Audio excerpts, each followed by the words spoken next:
take part in this discussion, share your views. We love to have a robust discussion and sometimes heated debate right here on the Truth Gangsters podcast. And of course, tonight's topic is going to be one which is going to spark many different opinions. Uh, Perhaps it may offend some, but the whole point of why we're here is to deal with uncomfortable truths so that we may move forward with integrity, with purpose, and with dignity. So, welcome all. If you wish to come up on stage, just indicate by raising your hand, and I will invite you to speak so that you can share your opinions with us. Our esteemed ancestor, Dr. John Henry Clark, a Pan-African of unparalleled commitment to unveiling the hidden truths about Black history, once famously said that the Rastafari movement, which started in Jamaica, represented the most pure and authentic reflection of African spirituality. But to be honest, for most Jamaicans, the average Jamaicans would view the Rasta lifestyle or its philosophy in one of two extreme lights. Either it represents the worst of us or it represents the best of us. And the fact that this is my second time bringing this topic to Clubhouse should tell you where I stand personally. And so I'm not necessarily concerned with the anti Black views that seek to ridicule the Rasta man or the Rasta woman as being backward, as being a relic of the past, as being unhygienic, as being dunce, as being foolish. I'm here to talk about what Rastafari is as its essence, what it is losing, and why we should be concerned. Kwame Ture, formerly known as Stokely Kamarka, once wisely said, when we look at a system, a philosophy, a way of life, we don't judge it by its adherence. We judge it by its principles because human beings are weak in relationship to their adherence to principles. So when we think of Rastafari as a livity, we have to judge it by its principles.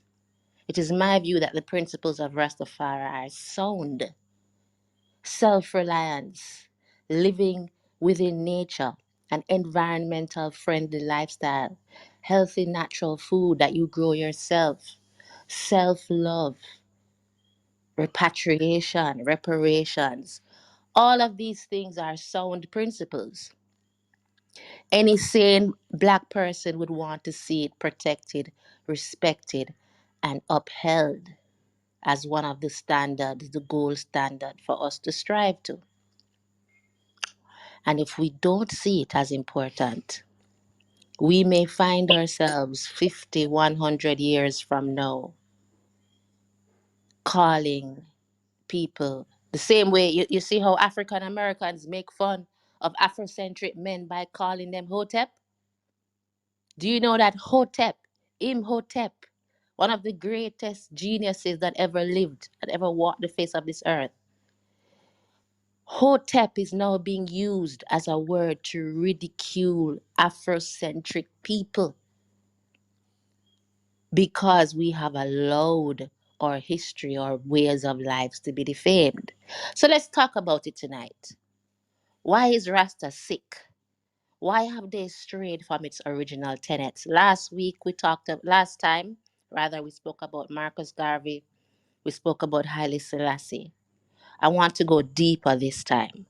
Why have Rasta lost what is its core tenets? A Rastafari, the essence of Rastafari, is to reject the poisons of modern life. Why are they dying from it? What's happening? I welcome you all to take part. Kush, I see that you are one of the first persons who have joined us on stage. Would you like to kick it off with some comments? I don't know if you want to introduce what your views on Rasta is, why it's important to you. Feel free to take the stage.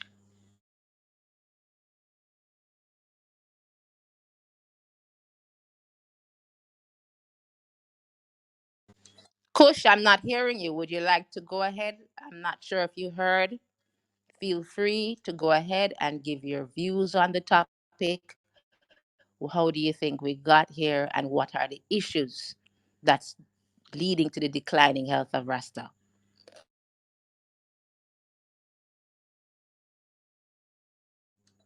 Doesn't seem that Kush is ready. So, Hi, oh, good night. sorry. Go ahead.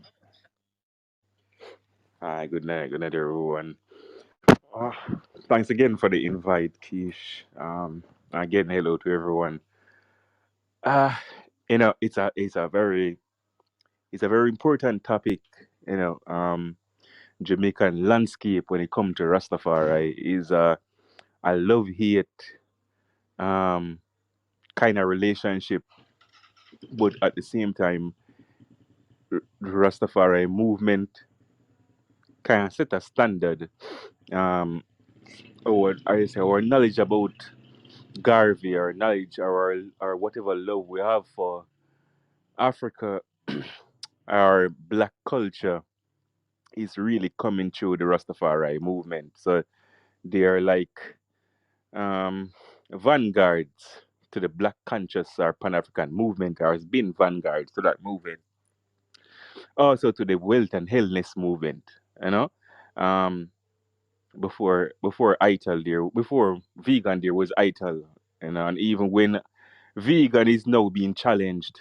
ITAL is still there strong, right? But I think it has not ITAL or Rastafari movement has not been profitable to a lot of the ones them and it has caused a lot of problem, you know. Um Vegan food or ITAL food is not popular or not profitable in Jamaica in a sense of it is the cheapest food that you're going to buy. You know, and I think a lot of the young Rasta them that was their families in business, they come up and them seeing this lifestyle as is everything is negative about it. No one wants to spend for it. So the same person that would spend $2 for a vegan food will willingly spend $20 or $30 for anything else and see the value in it. So it's almost like I think that a lot of the rest of them kind of lost interest in it because it has no value to them. Um, they're already outcasts of society, and the ones that they're involved in not helping. And additionally, it kind of stunned the growth of the movement or the growth of the movement within that area because when the youth them should have taken it a different level Kush, or if I could interrupt you, I don't normally interrupt my speakers, but I'm very, very intrigued with what you said about ITAL food and ITAL living not being profitable. And because of that, a lot of Rasta and Rasta family have lost interest in those types of business.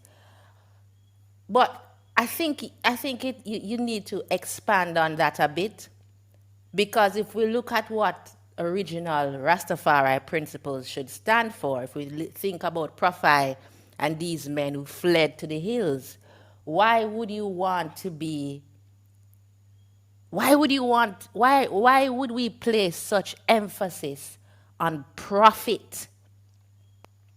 I mean, you can let me know if I'm being this naive, but why would the Rasta man or woman place so much emphasis on profit to the point where if ital food is no longer profitable, then that would lead to them losing interest?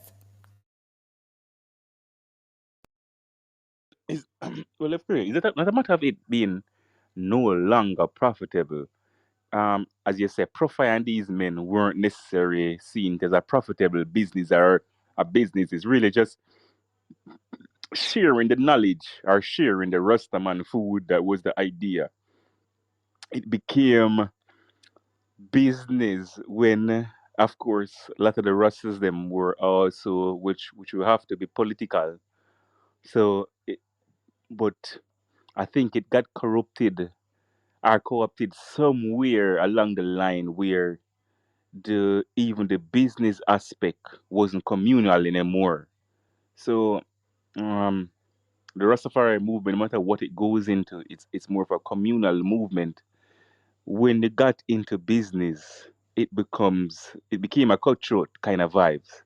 Um, and the reality came to play. So Rastas wasn't necessarily building their own spaces to say, yo, you have to come a Bobo Hill to come eat Ital food. They were actually renting spaces. Now that also brought in the whole element of society. The idea that yeah, Ital food, yes, but you have to pay rent, you have to pay light, you have to pay water, you pay staff. You know? So I think all these things came into play. Um and there was no assessment of what is it that we need to do. We were, as a Rastafari, we were going along with the status quo of business, not necessarily the movement and building what the movement was really for, or what ITEL was brought for. So Interesting, that very interesting. Kevin, did you want to share your thoughts on this topic with us? I'm so glad that you were able to join tonight's room. Welcome again. What do you have for us this evening?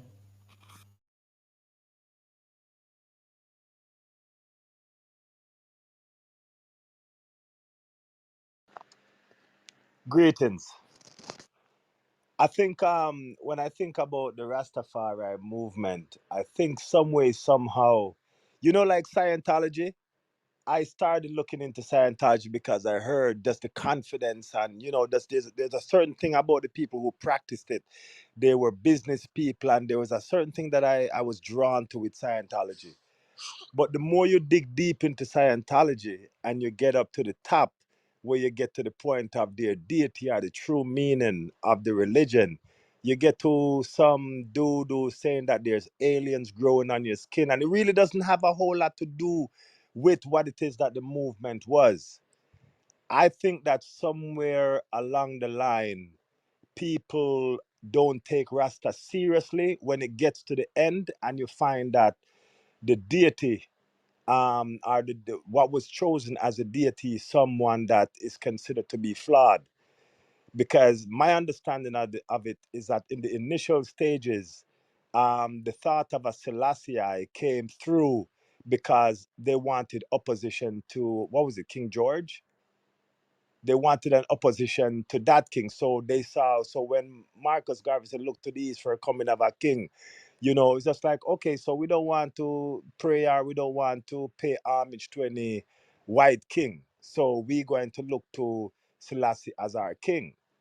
When Selassie became the God, I think that's the part of it that a lot of people are having difficulty in terms of just associate putting a proper into context, and so while a lot of us will blindly just say Selassie, Jah Rastafari, when you break down what the movement is really all about, it's Garveyism. And I think if it was Garveyism, there's so much more conversation, because it's not really about deity and who's not deity and who's God from who's not God. It's about a liberty. It's about uplifting a people. It's about motivating and inspiring a people. The movement and the idea that there's a particular look to it, because the Rasta, your hair had to be a certain kind of way, you have to dress a certain kind of way. I guess that kind of maybe try to, I don't know, maybe uniform it in some kind of way. But I just feel like for me, the difficulty comes is when I go through all the amazing things about the movement, and then I come to the top of it and I realize that, all right, so Marcus Garvey, Pan Africanism, going back to Africa, doing business together, loving ourselves. Like the base of the movement is Garveyism. But at the same time, I don't think that part of it is celebrated and looked into enough, because a lot of the times we get caught up trying to give relevance to Selassie and why he should be the deity and why he should. So a lot of the times we don't even get to the root of what the movement is anymore, because I think there's a lot of confusion when we weave our way through and get to the top. And then we see, okay, so let's say Jesus Christ is, we don't want a white Jesus, and we don't want the blonde hair, blue eyed Jesus, and all that kind of stuff. And I can understand that.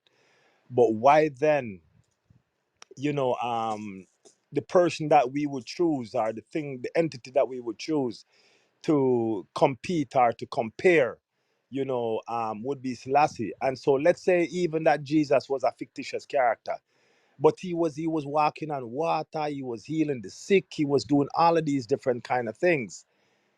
And I'm thinking that's okay, something doesn't necessarily match up for me. And a lot of people that I talk to is the same kind of vibration. It's just like, I love the movement, I love everything about it, but when I buck up on Selassie, I'm confused as to why.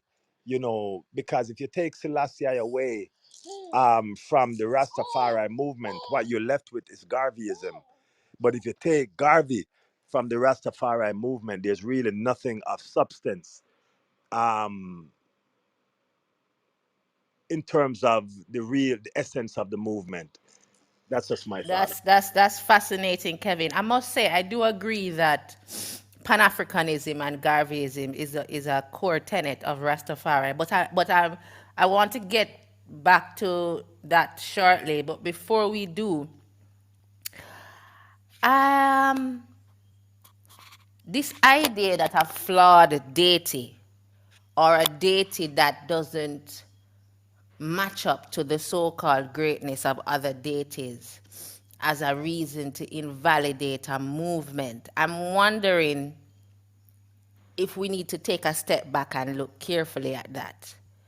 Because Muslims, for example, the Prophet Muhammad, there are passages which talks about him marrying a child. Aisha, I believe her name is, when she was 8 years old.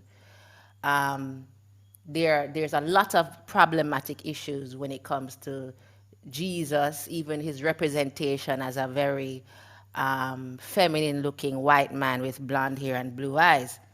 And that has never caused Christianity to be invalidated. Muhammad has never been invalidated. And also, and of course, Kush and any Rastafari can respond to this particular point. I think we are trivializing the reason for why Haile Selassie has been hailed as worthy of worship or worthy of praise. Because I don't believe Rasta necessarily worship him in the same essence of God as you'd find in Eurocentric religions. But of course, others will expand better on that for me. But I think we need to take a step back and not really assume that Haile Selassie was selected frivolously or without true spiritual enlightenment. I think that's a mistake. But I want to come back to that, Kevin. Very, very important. In the meantime, let me hear the opening remarks from the other persons on stage. Michael, welcome. My good friend Thank you. Michael, thanks to having you here. What are your thoughts? What do you have for us? Well, let me first of all comment on the issue of religion. And you know me well. I'm an atheist.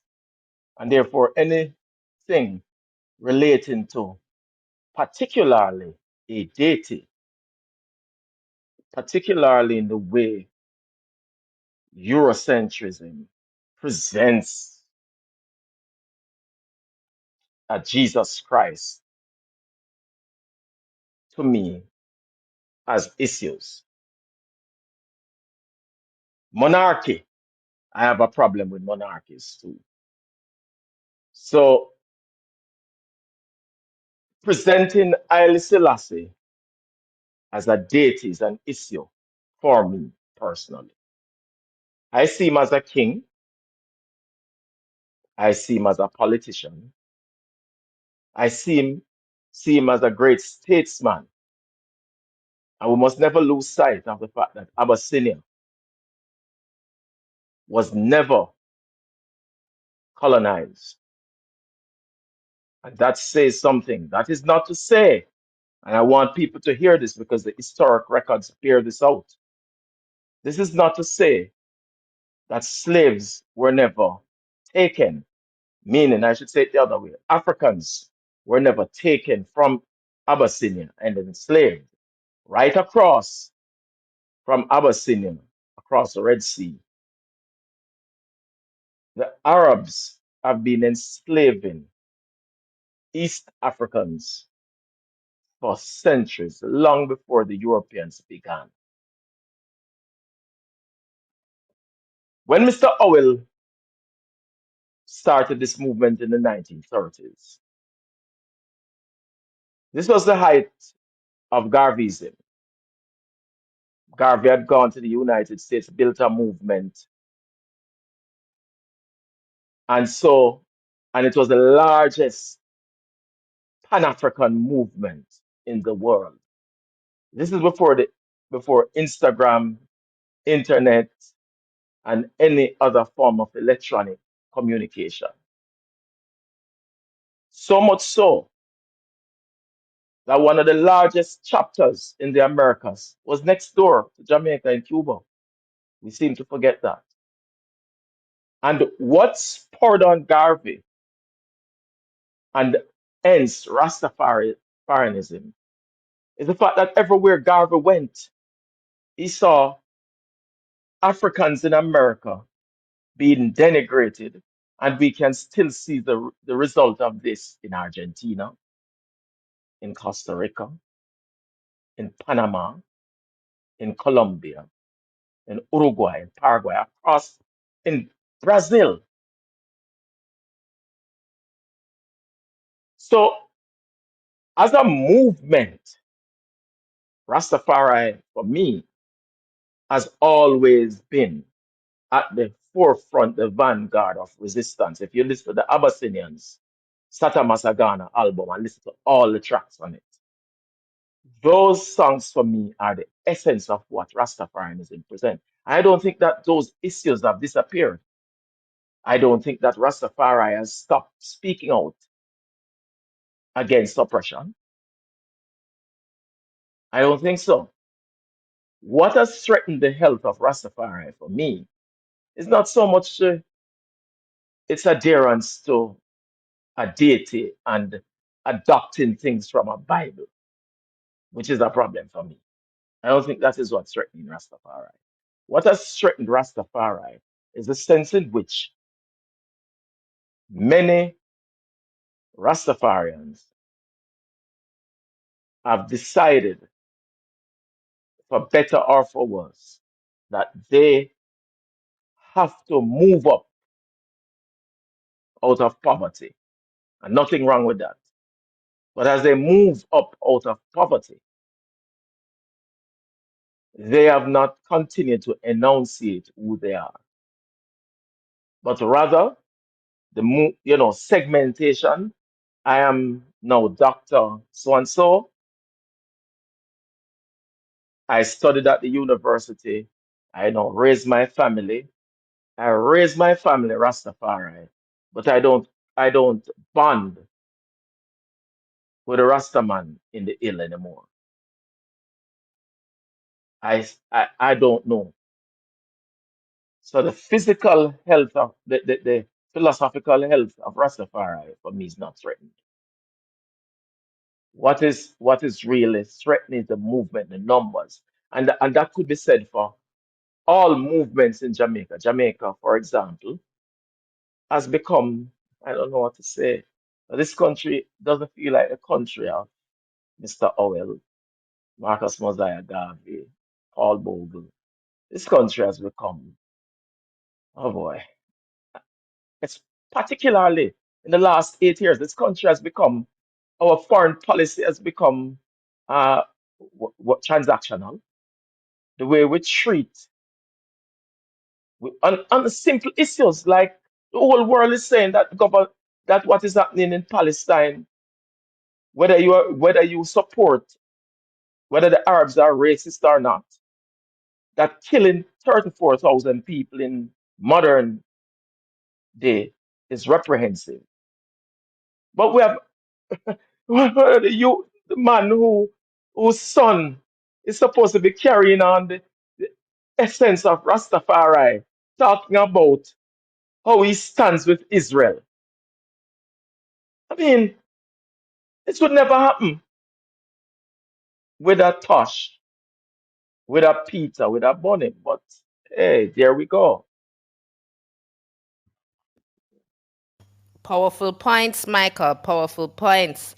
And you really bring me to the mind of the Garvey quote that we discussed on the last podcast when he said, if the Negro is not careful, he will drink in all the poison of modern civilization and die from the effects of it.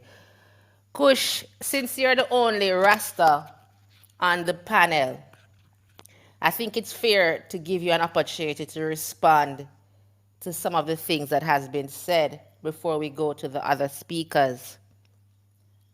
I'm interested in hearing your views on this idea that Haile Selassie is a flawed deity. The idea of aligning oneself with a monarchy, an emperor, is a regressive move. What are your thoughts on some of these? What is the thought? Or is it a case where what I am hearing, and I stand to be corrected, that people generally seem to think that Rasta is something that has to prove itself to them? What are your thoughts?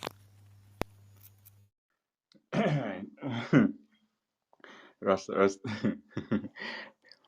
Well, we'll start off with, as I said, it's very beautiful because all this conversation about whether it be blackness, Africa, Garvey was brought to Jamaica or embedded in Jamaica by the Rastafari movement. Um, doesn't matter the rest as Haile Selassie perfectly said, one spiritual belief or is one personal is very personal. So if I want to think that the stone is God, the river is God, it's very personal, and no one can go into a one personal mind or space to tell him what is what, as long as the one is living accordance to life, you know. Um,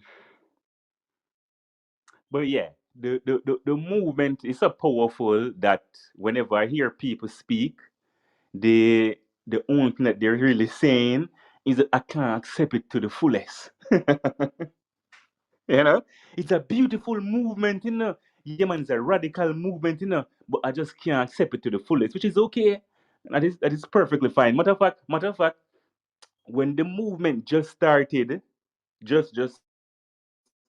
in Jamaica, people couldn't even stand to see Rasta in front of them. People, to this day, people think that the reason why black people here grow is because of dirt. So that means that the Rasta man is the most nastiest, Rasta man woman is the most nastiest people in Jamaica. Because for them here they have the longest year with all black people in Jamaica. No, as I was saying, it's a very beautiful movement because it's it was a resistance. It's a resistance movement that get black people have to think. They have to sit down and they have to think. But Selassie is not a god. But Selassie, yeah, you have to think. Then you're going to have to read and find out why the Rasta man say Selassie is the Almighty. Why the Rasta man think that, yeah man, Selassie is our deity. Um, all history books said it. The Bible leads back to Ethiopia as the first place of civilization and creation. Scientists, when them dig up bones, it leads back to places where Ethiopia control. So the lineage of Haile Selassie, the lineage of Haile Selassie, leads back to our to the first. You know, it leads back to the core. The Haile Selassie represents Africans in its royalty. Now, slavery in Ethiopia is a Mussolini lie. That was a lie that was created by Mussolini, and he used that to invade Ethiopia. There was absolutely no slavery in Ethiopia. None. There were of course, if we go into war and you're trying to kill me and I'm trying to kill you, instead of killing you, I'm going to take you over to my house and you're going to help me farm. You're going to help me build my house. You can marry my wife, my daughter after a while. You might can turn prime minister after a while. Shit, me might start a business after a while. There was no slavery in Ethiopia. It was is a lie by Mussolini. But as I say, Rastafari get us thinking. You know, it provokes our deep soul to the point where we have to say, boy, I love Rastafari right now, but I can't say I Selassie is God. I can't say he's the Almighty. And it's a very beautiful thing. It's a very beautiful thing. Um, but we have to get to the food part because that, as I said, that part going to take a lot of reading, a lot of research, and also a love of self, acceptance of blackness in its purest form. Um, the fact that we have 12 houses or different mansions in Rastafari, it shows us how we can be different and still be one. There's no movement like that. There's only Garvey, you and I movement that was telling each division that they can do business according to where they are, but we are still one body. Only Rastafari movement alone manifests that, right? And which is what them call tribalism in Africa, which is beautiful because tribalism is really just people living different life coming together and expressing it. Is European caused the war? Well, anyway, trying to get back to the point. The fact is that, as I say, the movement is very beautiful and it gets us to think. And that is what's important. Just the fact that we are thinking. And once you have a Rastafari conversation, well, Haile Selassie is going to be brought up as whether we should accept Haile Selassie as this or whether we should accept Haile Selassie as that, which is it's a personal view. Haile Selassie has had all the opportunity to say that the Rasta people them is mad. Um, all the opportunity, books, all kind of, and it wasn't said. So with that, we just leave it at what he says. Jamaican people are Ethiopian people, and we have a place in Ethiopia. And that's good enough. The food part, I think that's one of the reasons why Rastafari is drifting away from the food part because you have to accept African. You have to accept Africa, and it's not cool. Rasta is not cool unless you're doing certain things. You know, you can't. If you say I Selassie is the Almighty, all of a sudden you're not cool anymore. You're taking it too far. That means that is why if you're a Rasta and you say I don't drink this, you take it too far. You can't just sip a little. The militancy of Rasta is being questioned, um, and Rasta is falling for it. Nobody will ever see Muslim speaking about whoever their God is and tell him say no, he's not a God. They will simply say, boy, I respect it, and that's it. And that's it. Not no more. So Rasta is being challenged, um, and Rasta is falling for it. Well, some Rasta assume is falling for it, instead of staying militant. Because as I say, when the Rasta movement just started out, pe- people will never say they're with Haile Selassie. People will never say them with Rastafari. They won't, they don't even want to see at their door. Today, half of the country is lax. Half of men is bearded, fully bearded. And they don't want to give credit to the Rastafari movement. And again, these are some of the things then that some of the youths them in the Rastafari movement say, and step away from certain principle. Because why you have the principle I not getting you anywhere? Why you have a principle of growing your African year? Where is it getting you? You know?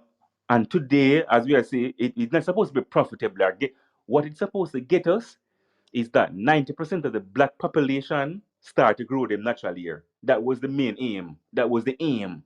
And Rasta got that. But the youths them are seen differently. You know, the youths them think them should have a big house on the hill, through the bank. You know, them should be traveling the world. They should be doing what the entertainers doing, you know? So I think that's what's causing a lot of the problem. Hope I addressed some of the questions. Feedback. Thank you for that, Kush.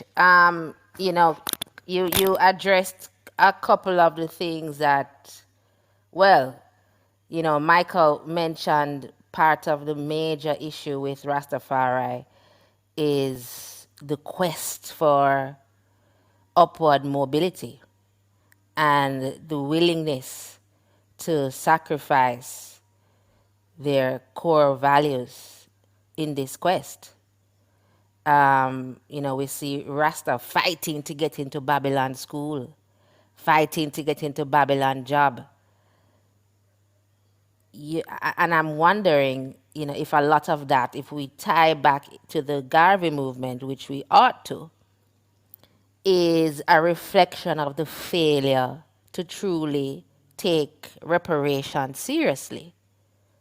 Because if you're committed to living, staying, working, thriving in Babylon,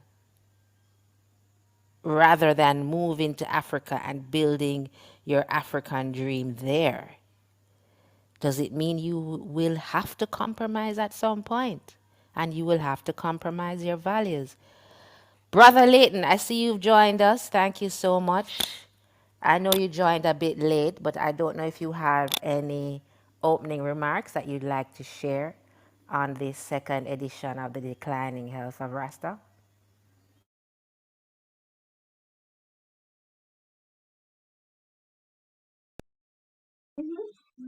Hello?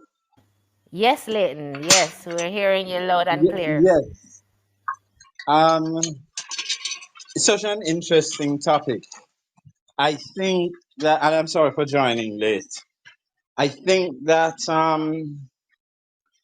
I think that the declining health of Rasta is both a symptom and a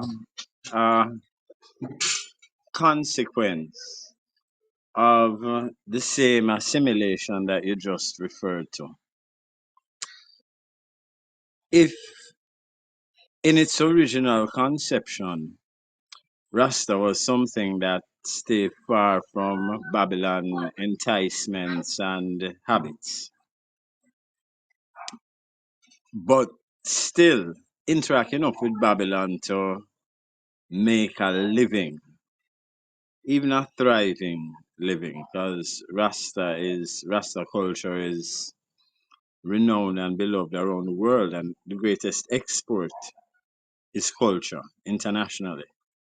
So Rasta is wealthy just intrinsically, even according to the measures of wealth, even according to Babylon measures of wealth.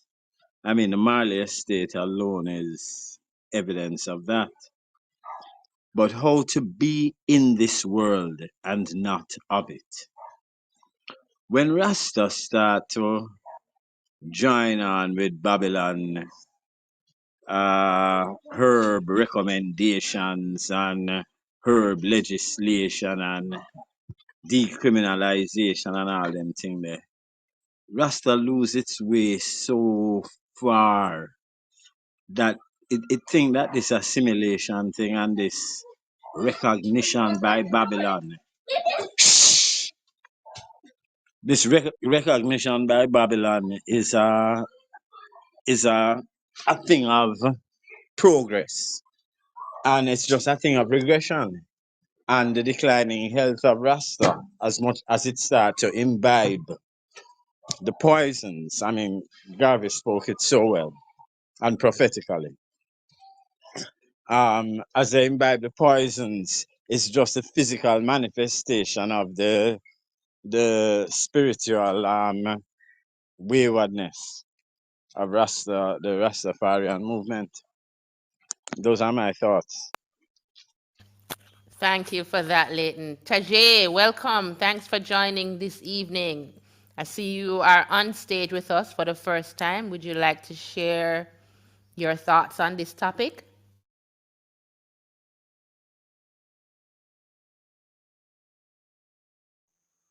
All right. Good night, everyone. So I've been dabbling out in and out of the meeting or the conversation. So, but based on the topic, it says the declining health of Rasta. I've recently started to, switch toward. I'm not sure what you guys were speaking about, but I'm just sharing my few cents. So I've recently changed. Well, it's a process. It's still a process. As it pertains to changing my diet. So I used to eat, all the junk food, KFC, Burger King, yada yada yada. The whole works. But after sitting down and one evening, I think it was a Sunday evening as well, and I was speaking to my mother. Those foods are poisonous, and instead of paying to see a doctor, might as well just pay enough to buy the food that can build the body and for you and for even longevity.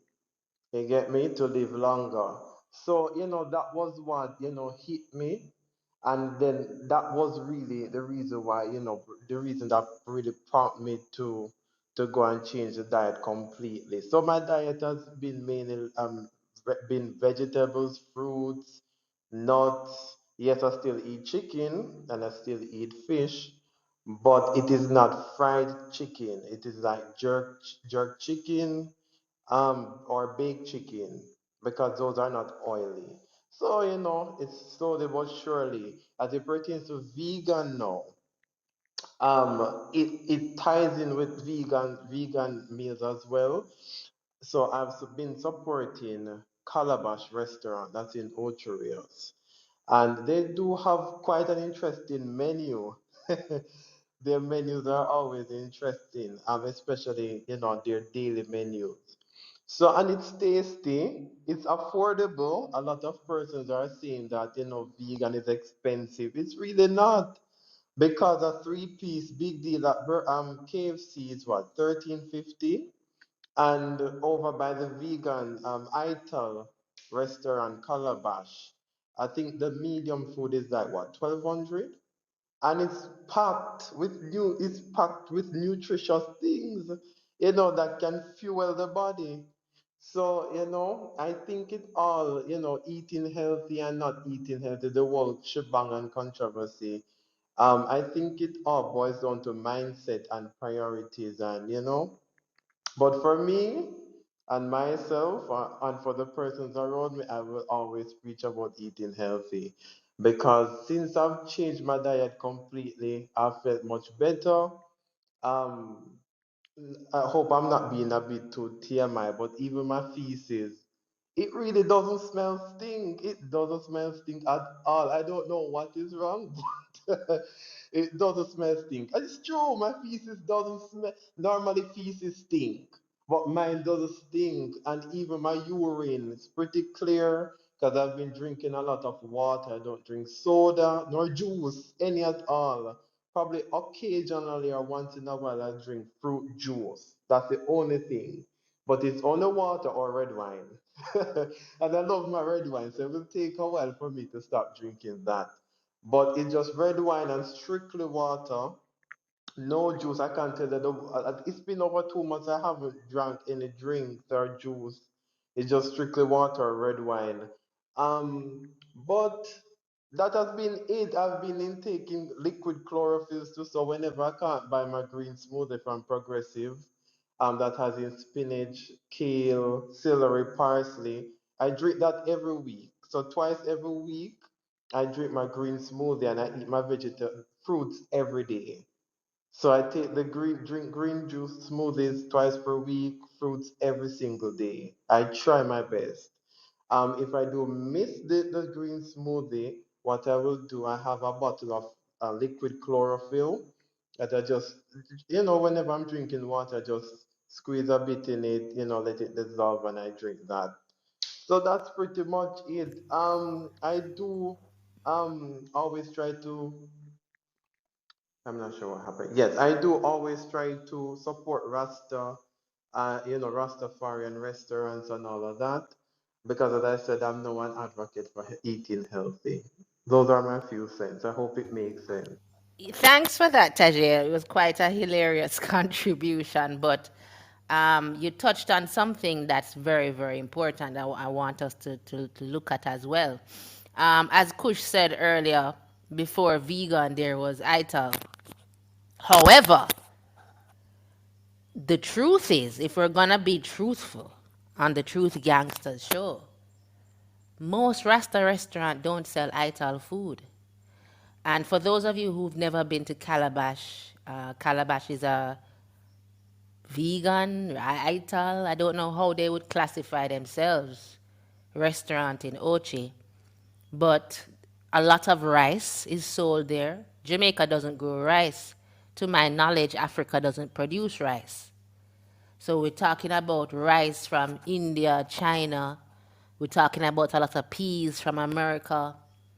You know, a lot of foods that we know from our herbalists, even before Dr. Sebi. A lot of the starches, the soy, is deadly to the African chemical makeup. And so we have to tie this in with some of the things that Michael and Kevin said earlier about the core parts of Rastafari, Garveyism, going back to Africa, understanding your history, understanding self. And if we're being honest and we look at what is on offer by Rasta in these restaurants for sale, it's almost as though they're killing. It's a better of two poisons. So I'm not going to down any Rasta food establishment, but I think it's worth discussing that yes, okay, I go to KFC and I get fried chicken, but why do I come to a Rasta man who is supposed to be a Garveyite, who is supposed to be Pan-African? I cannot get teff from Ethiopia. I can't get fonio, which is the food of the Dogon people. Kevin, you'd like to respond to that?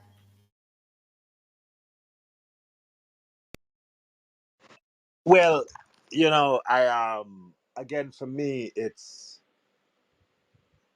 not even just about, say, making Marcus Garvey king, because at one point in time, for my thing, it was just like, Selassie is wearing Marcus Garvey's crown, and I was very adamant about that.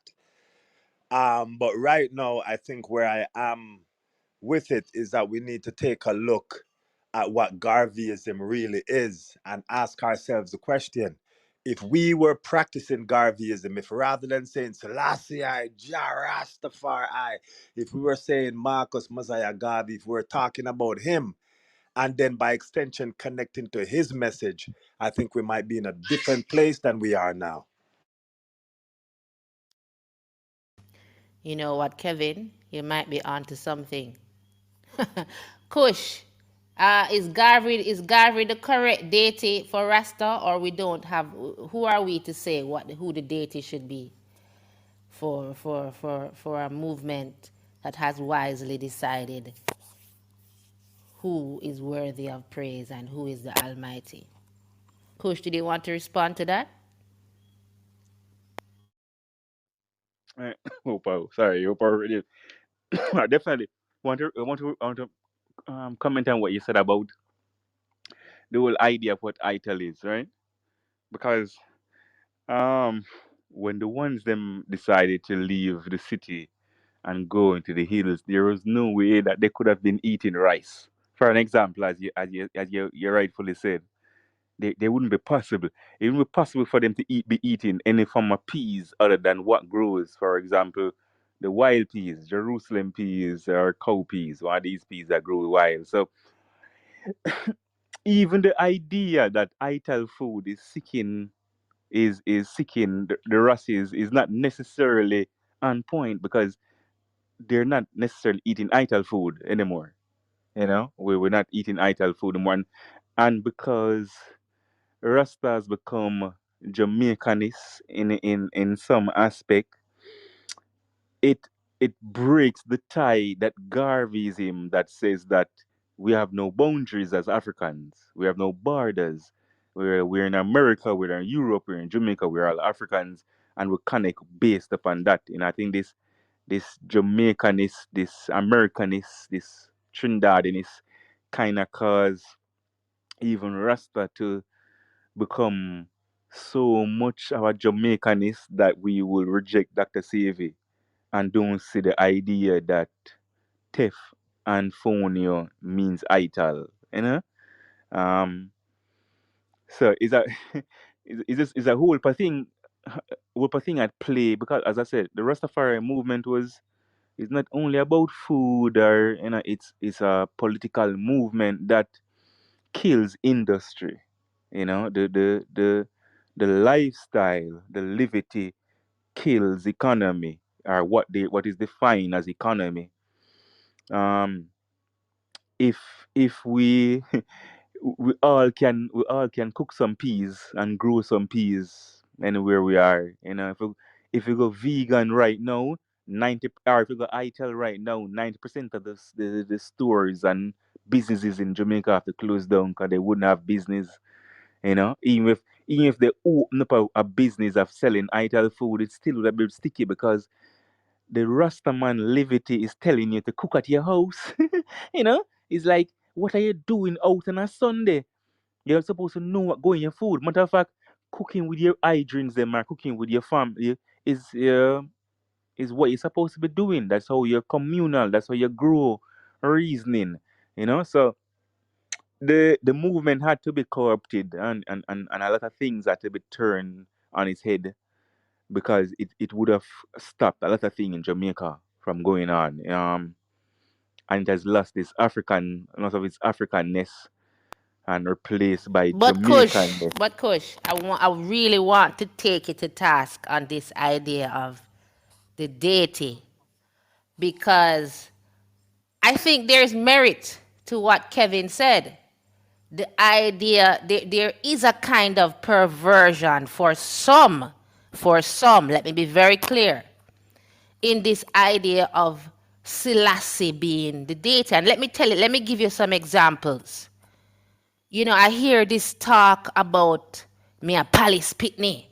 You know, rough Rastaman said them a palace pitney is like this idea of being better than, being bourgeoisie, being the chosen one, and everybody else who is not Rasta is beneath you. And there's this idea that there's this hierarchy that Rasta is top and we are like the emperor and we are this and we are that and we are royal, and regular black people who shave them here, who twist them here are beneath you, which is in direct opposition to Pan-Africanism and Garveyism. Also, I think it's worth questioning this obsession that black people seem to have with parts of Africa where the people are lighter skinned and have looser hair. Typically, stereotypically. So we talk about Ethiopians, we talk about Kemet and black people's obsession with Egypt and Egyptian gods. Whereas they look down on the Dogons, they look down on West African practices. So is part of the waywardness to your mind attributable at all to this hyper focus on Haile Selassie? All right. All right. Before I answer the first question, right? When we decide to eat healthy and get more active, physically active, read more. As an individual, we think to ourselves, or we would tell someone else that this is how you become better as an individual. Um, and we will outrightly tell someone else that do not follow the person who is not doing this. Do not follow the person who is not physically active, who is not eating healthy, who is not trying to uplift them life. Uh, Even if it's your brother or your sister, you would tell that person, do not follow that person. That's normal. There's nothing is wrong with that. So the idea that Rastafari is saying that is Ethiopia is the Ethiopia is the bed, is Isle Selassie is the hell. Rastafari is telling the people them what is good. I don't see anything necessarily wrong with that. Because the only issue is that is when ego get in place, is when Rasta stop seeing themselves as the messenger. Is Rasta stop seen as Peter Tosh and Bob Marley, them Bonnie and these first Rasta artists is telling that they're not entertainers, they're messengers. They're coming with a message. That's all we are. We're nothing. We're just messengers. It kind of grounds you. No, Rastas are entertainers, are dadas, you're gangsters, you're gurus, we're everything except messengers. So when we were messengers, it was okay. I think people were fine with Rasta being messengers. And that means that they had something to teach us that we did not know about. They had something that can enlighten us, something that can put us on a path. And again, that might seem that they're saying that we know something that you don't know, which is probably true. But it was never a problem. I'm not sure it became a problem. Again, the next thing about light skin. No, we can't deny that. That um when slavery was out, when we them said that we have emancipation or whatever themselves in slavery, no one had counseling. There was no counseling for us. Ain't no counseling. Nobody was counseling. After 400 years of people beating us, 500 years of nobody was counseling us. But one thing happened though. One thing is kind of coincidental with that thing. Haile Selassie is the last king to sit on a throne that is the Bible state is the throne that leads to the Almighty. That's what the Bible says. Haile Selassie, But Rasta man born Bible. So, huh? but Rasta man born Bible. Yeah, man. But hold on, no. And nothing is wrong with it now. But what I'm saying is that historical or biblical occurrence, some Rasta man take that and say, this is where we see Haile Selassie true. Nothing wrong with that. Because the world, some places in the world, seem to think that the Bible is the all and all. So since the Rasta man say Haile Selassie is the conquering lion and the king of all kings and the lord of all lord, let's conquer. Let us let us let us do that to everything that them talk about. So when you talk about, if you want to talk about the Bible say the last king that sit in the throne of David, or the throne of David is the king of all kings and whatever. I Selassie is the last king. Let us put the Bible aside now for historical facts.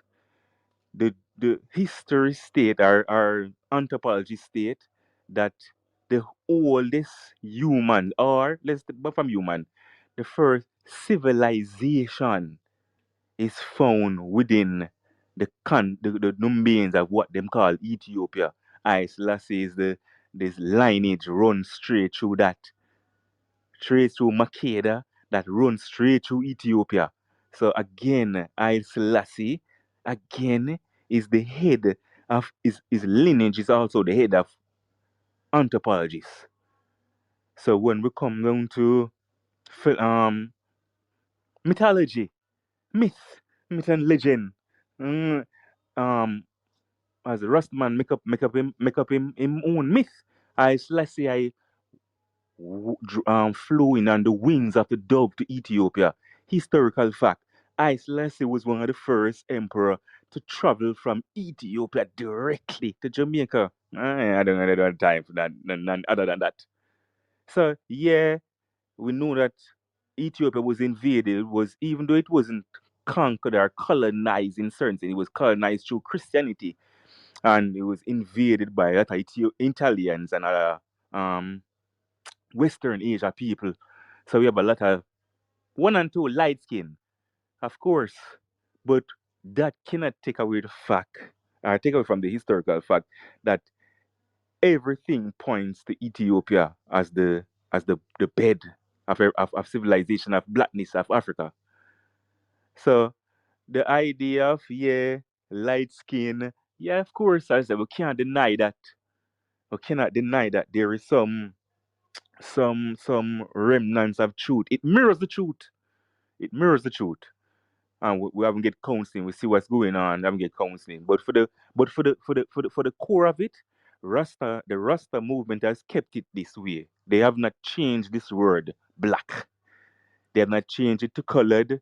They have not changed it to nothing else. They still pushing. So if the first thing we need to do is word, sound, and power, then the Rasta movement has kept it powerful through their words.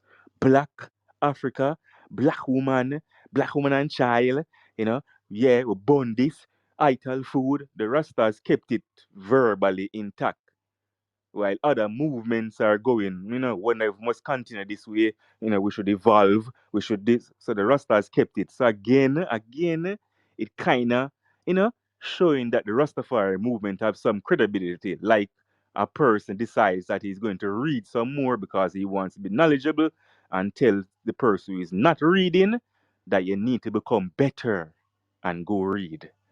That's all. There's nothing more. But it Okay. doesn't mean what is happening in Rastafari because a entertainer, as Munta Baruka say, a Rasta now can walk in the street and flash him lots at him get girls. So it's like as Garvey say, you start to drink too much of Western civilization, you start to become drunk. You start to walk around like a drunkard. So a lot of the Rastafari them are shocked that when go to Europe 5,000 European in the audience. I said, wow, beautiful, wonderful. When they enslaved you, they took you from Africa. Yeah, they already liked you enough to drive all the way to Africa to take you. The ego is the Western ego trip. So again, as I say, nothing is wrong with saying better than or to get to, because the Rasta is not selling a capitalist aspect. Is not telling you something you can't attain or you need anything to attain. Rasta ital food don't say you need to get rich to attain it. You just need to farm. Something where everybody can do. So again, it you know, it's just because it's blackness. It's just because Rasta doesn't have power. As I say, it's power. Simple and plain. All You right. can't even make an image of Muhammad. They will bomb you. They don't play. They don't work with certain things, and everybody respect that. Everybody and respect and that. and and I want Michael to jump in and respond because I'm still very much intrigued by the notion that this lack of respect and loss of respect and strain from Rasta tenets is because we have strayed from Garveyism. No, Michael, but what are your thoughts on the matter? How would you like to respond? all right, not to cut. Now today I was at the Isle Selassie High School, and of course, I say high school was one of the schooling that a lot of Rasta publicize that they're helping out and they're whatever. Now silently, there was a elder Rasta that used to get the gangs them in the community not to fight on the school compound. Him used to ask them, meet with the era leaders to ask them, yo, we can't, not only to ask them to do that, them also is to take things from them, product from them, and put it in the supermarket to trade and sell to try and get them to business. No. The issue is that you say the system of capitalism and when it comes to certain movement, they can't shoot. Just like how they couldn't shoot Marcus Garvey, because you shoot him, it will cause problem. You have to corrupt him. You have to make it seem like he's corrupt. I'm a criminal. That's what you have to do to the Rastafari movement. So yeah, A lot of the Rasta who has become vocal. So the one that was signed contract to what are entertain as the people who is in the system, embedded in the system. That when you sign a contract, sometimes it's your work contract, not only just your entertainment, but your work contract. When I was working, right, there's a green book that says I couldn't do certain things that is against Rastafari, which I wasn't Rastafari then, but I signed that contract. You have to act certain way. Now that's what happened to certain of them, we fall into the system, right? No, but for the most part, there was a lot of ones that are still holding firm to certain kind of philosophy, and has been, but again, even though you're helping in Selassie High School by not allowing the gangs to come on it, powerlessness of Rastafari now is going to come into play because the school is political. The school is under the government Yes, but charter. why, That means the school do certain but things. Kush, why are they powerless? Why do they Sorry? have no power? This is the thing. Why would a Rasta not have power if they were living in accordance with Garveyism? But hold your thought. Yeah, hold your thought, please. Hold your Yes, thought. I want yes, Michael to Keisha. I respond. don't want, yeah, man, I don't want to say, one of the greatest intellectual of the 20th century was James Baldwin. And one of the things that James Baldwin always entreat black people not to do is to romanticize our past. So, for example, I hear a comment that Ethiopia never have slavery. That's not true. Stop romanticizing the past and admit that Ethiopia had slavery up until the 1920s before it was abolished by statute. That is number one. Number two, Ethiopia has one of the oldest Christian congregation in the world. It has one of the oldest Muslim congregation in the world. It has one of the oldest Jewish congregation in the world. So, as a matter of fact, more than half of Ethiopia's population are considered to be Semitic because migration patterns have not changed. People continue to migrate. It's just now when if America run up their mouth and talk about immigrants and where people have always been migrating from place to place. As throughout Africa, there were migration patterns. Throughout Europe, there were migration patterns. So let us not romanticize the past, and let us not romanticize the future either. I do not blame a Rastaman who is faced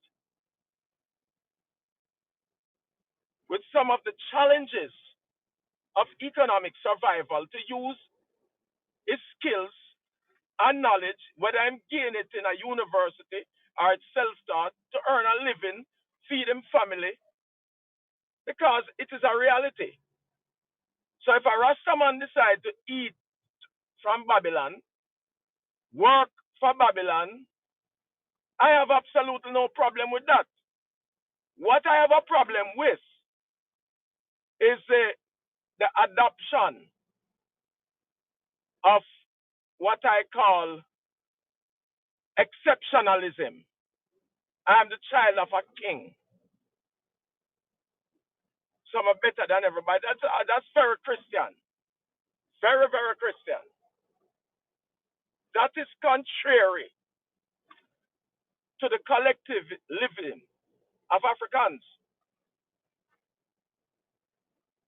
Before Africa came in touch with Europe, Africa had strong kingdoms, weak kingdoms. There were wars in Africa before we made contact with the Europeans. And different nations were conquering other nations. So let us not romanticize the past. What never happened in Africa, though, is that the conquered were not systematically enslaved as chattel. The conquered were allowed to assimilate. The conquered were taught the ways of the conqueror, his strengths and his weaknesses. And this is the fundamental difference between European conquest, when Europeans came in, and when Africans conquered each other.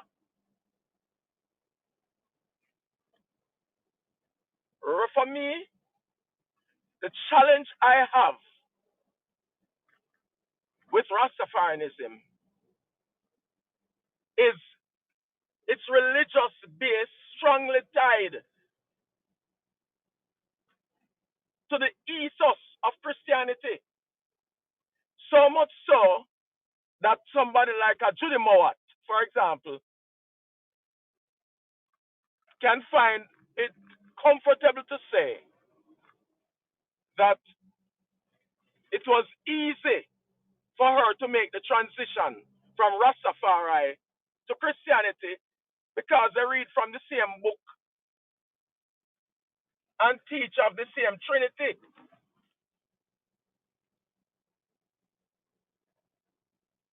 If Rastafari was only about resistance and revolution, I would wholeheartedly embrace Rastafari. But Rastafari has a religious component to it that is directly and manifestly connected to Christianity.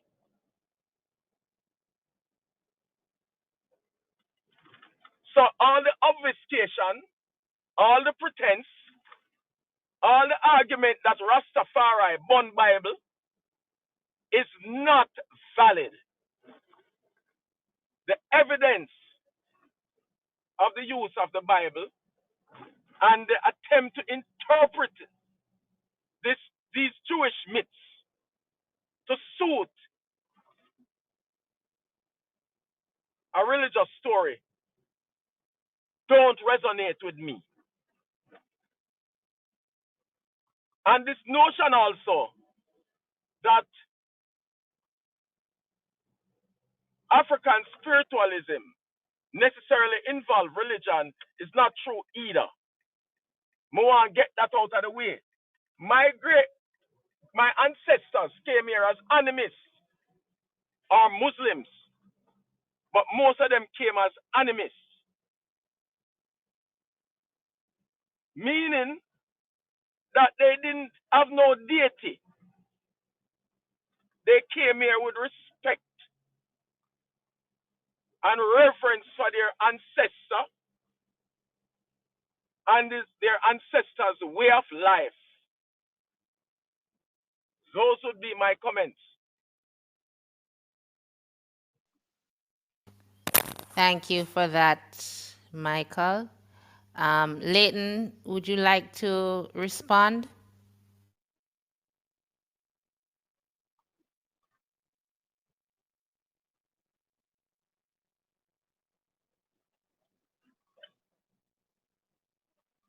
Uh, um, I must confess to an ignorance of Ethiopian history.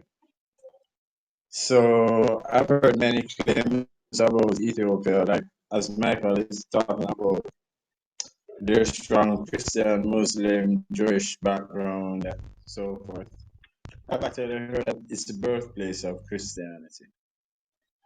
Um, so assuming that all that is true, I still think a distinction is made to be made between uh, a Christian tradition that originated however many hundreds of years ago in one place, and one that was brought to our ancestors a few hundred years ago at the point of a whip. That said, um, for my own self, I'm very sympathetic to Rastafarianism.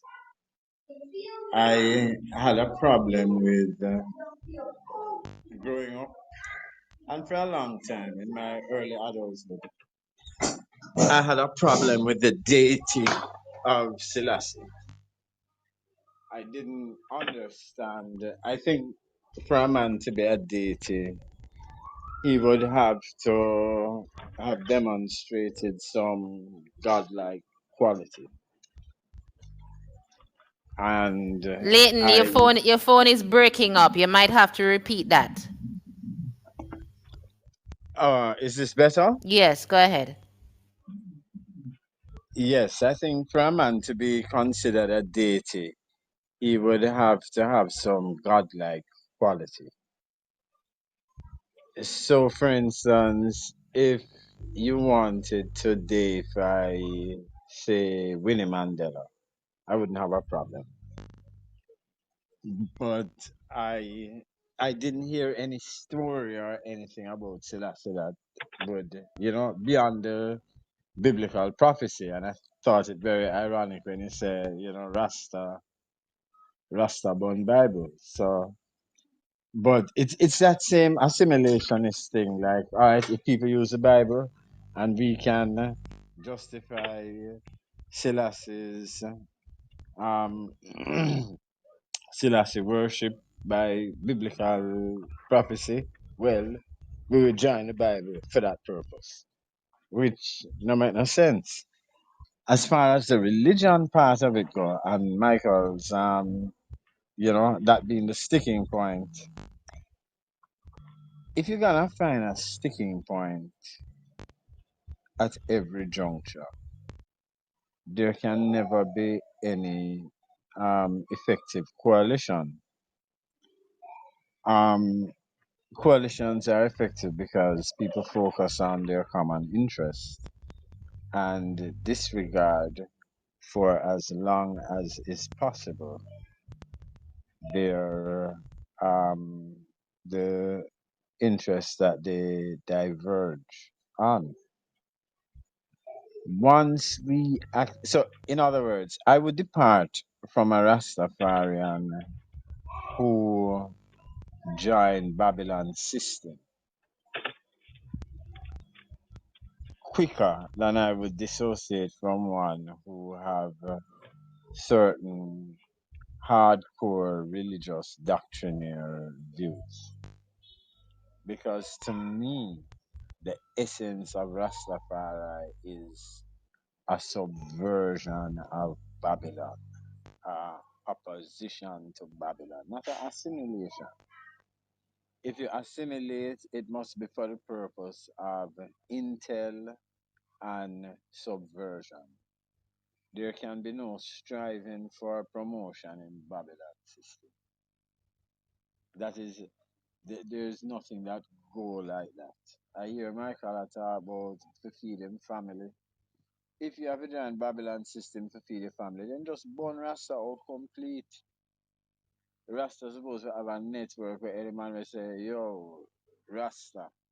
And when I say burn Babylon system, I mean, say you can't work for Babylon, but if Babylon say take the vaccine as a Rasta, you will run go take the vaccine and say, well, boy, Babylon say you have to take the vaccine. So where Rasta come in? Where Rasta come in? Where is the sacrifice? Where is the hardship? Where is the how can you be in opposition to something but you don't want to make no sacrifice for effectuate that opposition? You come in like a clown. To me, that's my view. Thanks for that, Leighton. But I want to point us to a possible conflict here that we might be overlooking. If we all agree that at the core of Rastafari is Garveyism, is it not Garvey that said, look to the east for the coming of a king? Is it not Garvey that prophesied and in some way recommended that Haile Selassie should be deified?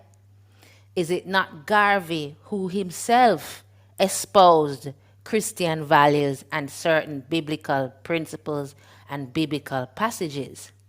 And if we are saying that Rastafari is a resistance movement, is a revolution movement, at every juncture since we've been under the enemy's control, whilst we've been fighting, we've always used religion as a tool as part of our fight. So to dismiss the revolutionary aspect of Rasta because it has a religious or a spiritual component, we're going to have to dismiss Malcolm X.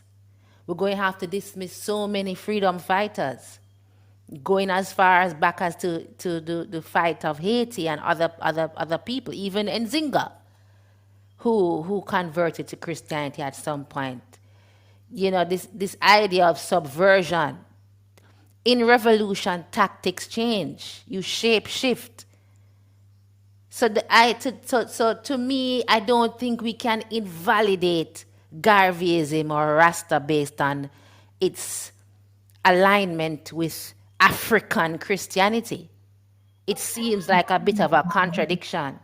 Anybody want to respond? Yes, I think that's a brilliant point, Kishi. And as I don't remember which speaker was speaking earlier, I think it may have been Michael. My mind flashed on liberation theology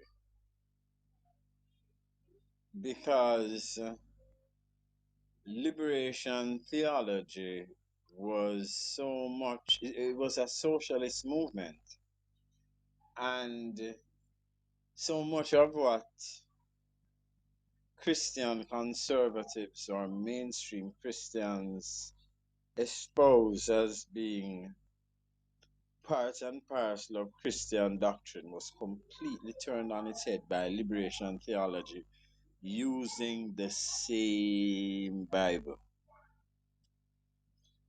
So I'm with you about the use of religion as a tool to accomplish whatever revolutionary objective it may fit. Um, that that's it. Thank you for that, Leighton. Kevin, did you want to respond to anything we've raised in this discussion so far?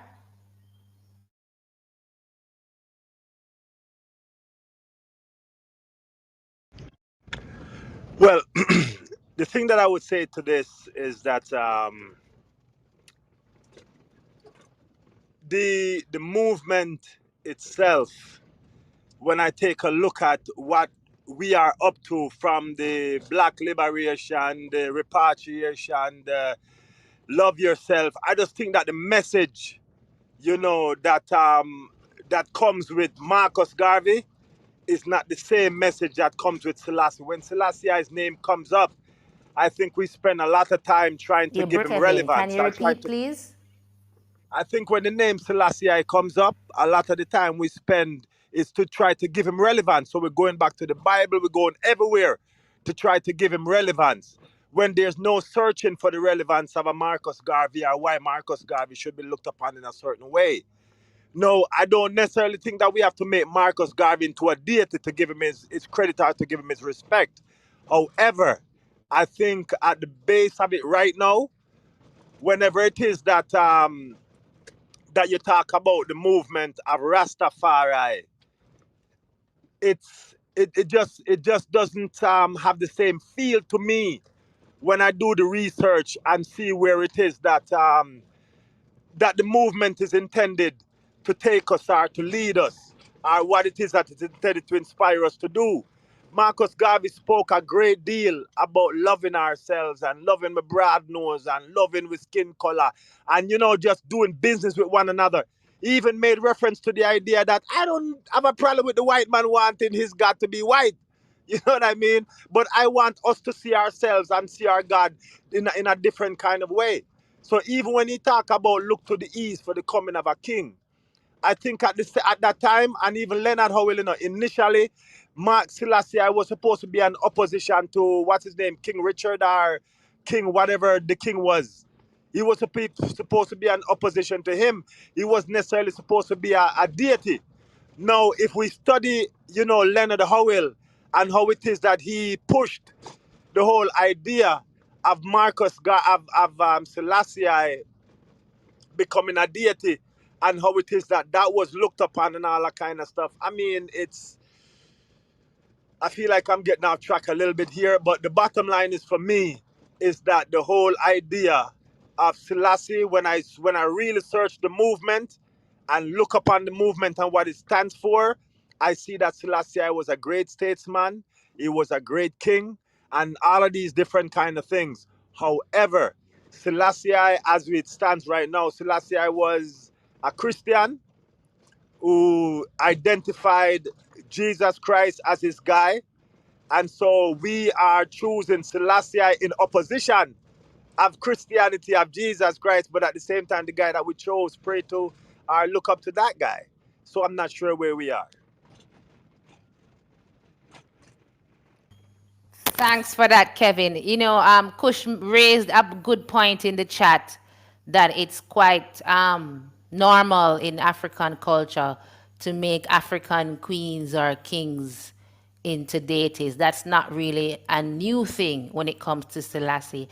But I think it's a very, very powerful point, this idea that Selassie has taken prominence in the Rastafari movement more so than a Marcus Garvey, and that should not be. And in fact, I think a lot of the health issues, the depravity, the fall from grace in terms of the morality, lack of discipline, lack of business, assimilation to Babylon. I think it's easy to hide behind uh, a Selassie head, so to speak. Whereas if you say you are a Garveyite, you couldn't be married to a you couldn't be a Ziggy Marley, for example. So many things that are being done in the name of Rasta could not be done if Marcus Garvey was given the prominence of a Selassie. I think, Kush, wouldn't you agree? Would you at least concede to that? Kush, are you hearing me? Repeat what you said. Would I agree with what? No, I'm saying a lot of the waywardness that we see in Rasta, whether it be diet, morals, principles, business, it's easy to hide behind those things when you have a God or a God concept, as opposed to if you were strictly a Garveyite, because we have it's very clear what Garvey stood for, and it's very clear what he taught us. It's a very, it's very tricky. All right. Let me see if I can start. Now, when what Garvey what led to Leonard Howell and a lot of the other elders um, to start to cite up Haile Selassie as the emperor or the emperor of all black people, according to him? What caused him to start to say Adam and Eve are white people and we don't have to deal with Adam and Eve story? It's madness. What caused the founding men and women of Rastafari movement in Jamaica to do that? Is one of the things that was said was Garvey. Garvey asked two simple questions: where's the black man king and where is the black man kingdom? Then now, one of the ways we can't speak about things in isolation of what's going on. The Rastafari, enough of the ones them is just like society. We were indoctrinated into Judeo Christianity. And one of the ways for Rastafari to show Haile Selassie in his glory was through the Bible. That was one of the way. And after the ones them hold on to the Judeo-Christian philosophy. Now, before I go on that, let's say again we talk about this thing almost like a vacuum. I Selassie didn't bring Christianity into Ethiopia. I Selassie was born into a Christian royal lineage that was tracing back, but also I Selassie himself stated that this churches holds books and manuscripts that leads way back before Christianity. And one of his job, even though he was trying to change Ethiopia is based upon customs. And just like how him decides, say, because this is anti-Christian and anti-culture, what is Ethiopian culture, to crown the empress at the same time. I Selassie was slowly making certain changes. Now, I seen Jesus as Lord and Savior under a Christian crown. Again, we keep going into personal thinking. Would never cause Buddhism to stop us from living a Buddhist lifestyle. Never, ever. Buddha, Buddha. Matter of fact, there is specific location in India where people go to and sprinkle water, where they're saying is this very spot where our glory started. No Indian have a problem with that. All Indians are okay with that. We're having a problem where we really dislike blackness. And I'm saying to you, say, it doesn't really matter what level, whether it be Rasta, whether it be this, whether it be that. We didn't get counseling. We were told we were free and we didn't get counseling. We still hate. Rasta, in my opinion, is the epitome of blackness, of Africanness.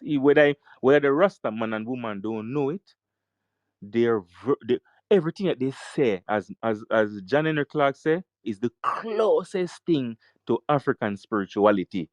Whether again, we have to show I'll Selassie through the Bible. That's what we were taught. That's what 90% of us was Christian. We were being beaten into Christianity, but to show how as the Africans say, when you dig one hole, dig two. When them dig the hole of beating us into Christianity, we found Haile Selassie and Africa through the Bible. Beautiful. And as Prince Emmanuel said, one day we're going to throw away the Bible. Man, we throwed away the Bible. It's really simple. But the fact is that we don't value the Rastafari movement enough to even read about it much. To even read anything about Haile Selassie, I say, really. Nobody read an Haile Selassie book. They don't really read it. Buddhist now, we will have tons of Buddhist book, tons of Hindu books, because that culture is not that black. It's not that black. So just there's certainly the thing that we have to look at, because the only thing that Rasta been saying is that black people are the best people in the earth. That's all Black Rasta been saying. That is that is the forcefulness, that is the bossiness, that is the crime that Rasta has been doing. Is saying that black people are the best in the world. That's a crime to other black people. Additionally, the religious thing, again, we had to have some infiltration, because Rastafari, even socialism, Rastafari is one of the only movement that embodies so much movement within it perfectly. Food, Dr. Sebi, how you eat, embodied in Rastafari ital. Socialism, communism, communalism, living born in capitalism, embodied in Rastafari movement of how you eat and how you live and how you dress.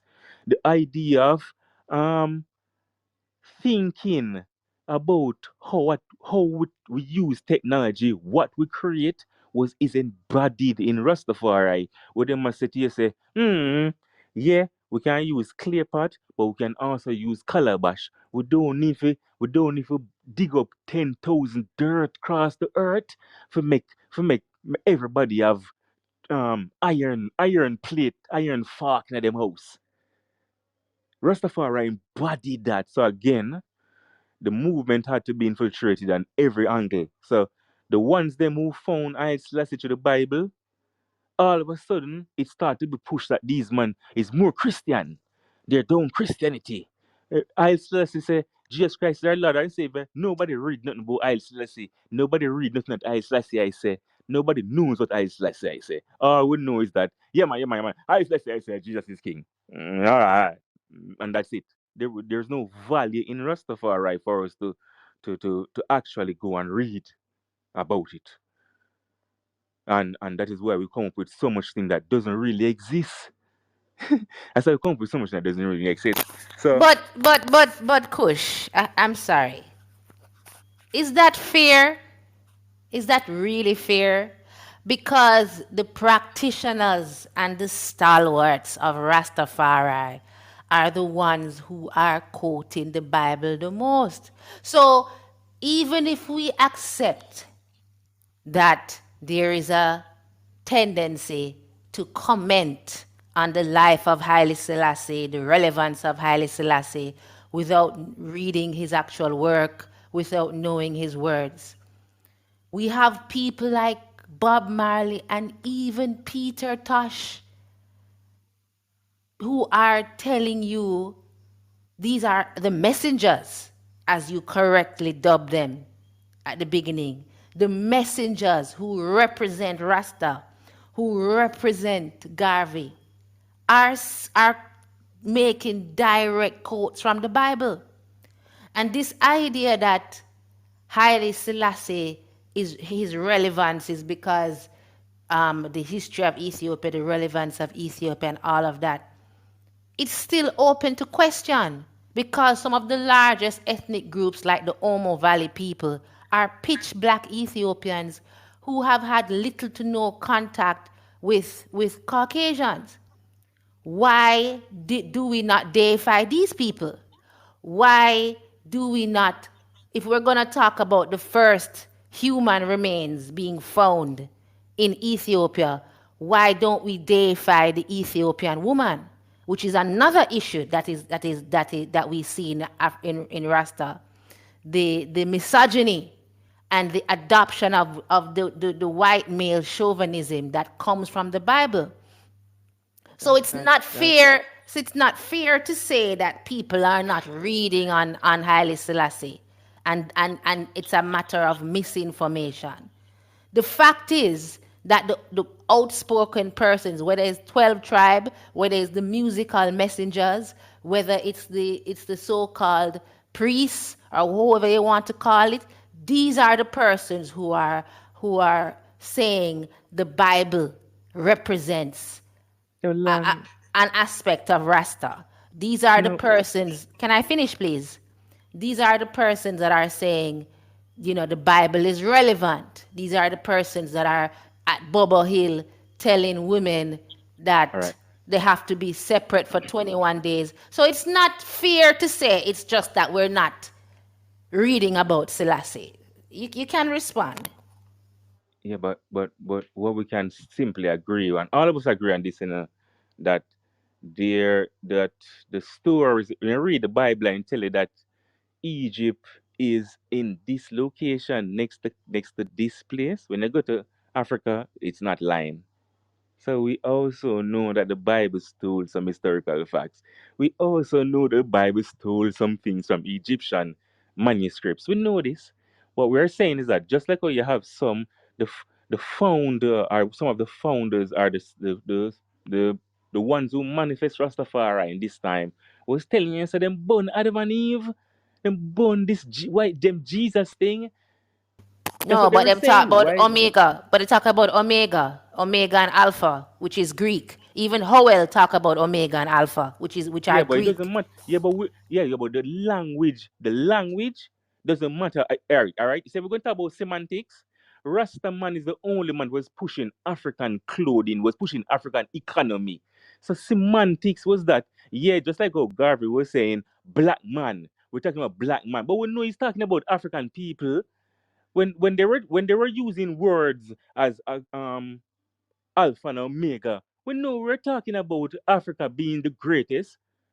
We're talking about African king being the greatest. That's what we're talking about. So yeah, we understand we need to learn Swahili, or we need to change up something there. But it was intact. The translation from the highest, which is probably Mil Omega, we go over into Greek mythology. I'm saying no, yeah man, Omega, we borrow this word, and what it mean to us, it means um Empress Menin. That's what it means to us. So we took a word of a language that we speak and we redefined it. That's what revolution is. So it's I say it's very tricky because it's very tricky. But the Rastafari movement is the only movement within this time, and when from was be created, that is a resistance to the system in every way. Is the only movement within this Western hemisphere that is a resistance to the system. So instead of like Black Panther was telling you, say, let us fight with size white society and take America. Black Rastafari was saying, no, no, no, let them keep it. We'll take Africa. When they were talking about let's modernize this and Rastaman was saying, no man, we all right, we farm. When they were talking about man food, this is how man was eat. Rastaman was saying, no man, it's called who we are eat. We are a resistance to the system and never get credit for it, ever. All we come down to is, as you say, sometimes we have to justify why we decide we want to turn Haile Selassie. We want to give him the title of Almighty, and we're going to give him the title of God. Because the definition of God means he someone create. No, nobody couldn't believe in their mind that again. I'm speaking with the ones them who don't get publicized, so nobody can go to profile and ask profile. I let's say create the heavens and the earth. Nobody can do it to profile. Cause him not run you. Nobody couldn't do it to Leonardo will. Them not run you. You can probably do it to one of these entertainers. They would come on stage. Yeah man, I say I met the world. And everybody's like, oh yeah man. But nobody never bubble hill. Nobody sit down with no high priest. It's lie them telling. Lie them telling. No one sitting with no priest. No one sitting no counselor, no Rastafari. It's lie them telling. Lie them telling. We know a Rastafari virgin. So your Rastafari virgin will say, yeah, my Rastafari virgin eat me to cook, so we are going so far. My Rastafari virgin. So yeah, as man said, Jamaica is very tricky. But the Rastafari movements, even and this is the reason now to go back to the topic, this is the reason that's causing the problem. Because Rastafari, just like the Africans at home, that we constantly call them backward, and we are wonder why they want to run come to the first world country when every African in the world see them as backward and uncivilized.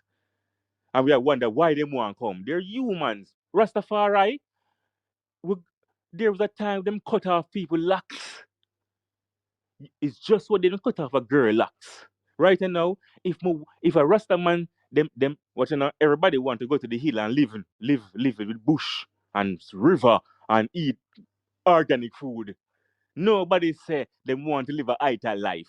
And the Rasta man and woman came up with that. Now can you imagine you're constantly being slapped in your face by your own people? Constantly. And everything you create, people take it and slap in your face. That is why the youth them is like, no, daddy, this is foolishness. Make we sell some chicken, make we drop some this, make we sell some fast food, make we do this because they know people going, make we go into their schools, make we start to get their certificates, make we start to then they will respect us. But what happened? Just like how the elders them say, once you go into the system, you're going to have to do what the system say. It's as simple and plain. And Rastafari youths them find themselves trying to be accepted in the system because the people them still don't like blackness. Still don't. Ethiopia is about 99% black. But I'll Selassie sit on the throne. That's what the Rastaman say. And also, him not only on the throne of David, not the Bible throne. I Selassie trace his lineage through Queen Makeda, who have nothing to do with the Bible. Nothing. She has nothing to do with the Bible. Outside, she sleep with Solomon. Outside that, she has nothing to do with the Bible. So we're sticking with that. So if the Rasta man say, yo, Ethiopia is the place where it starts, we can go all of Africa, If we research Ethiopia, we will understand that there's thousands of people there, millions of people there, and most of them jet black. Jet black. So if the Rasta man point to a jet black place, he didn't point to Europe, and we still take it. We take Ethiopia, cause everybody in Nigeria, everybody, and we slap the Rastaman nine place. Rastaman, you pick Ethiopia because you see a brown king. What? How that possible? Me never see him when he born. Rastaman never see him when he born. Rastaman never crown Haile Selassie. So again, as me say, that is why the youths them are driftway. Because them not value. Once them put on a suit and do certain things, then them start to get value. But once them live the Rasta lifestyle, them get spit in them face. And so it kind of tricky. It's very, very, very tricky. Thank you for that, Kush, response. Leighton, I'm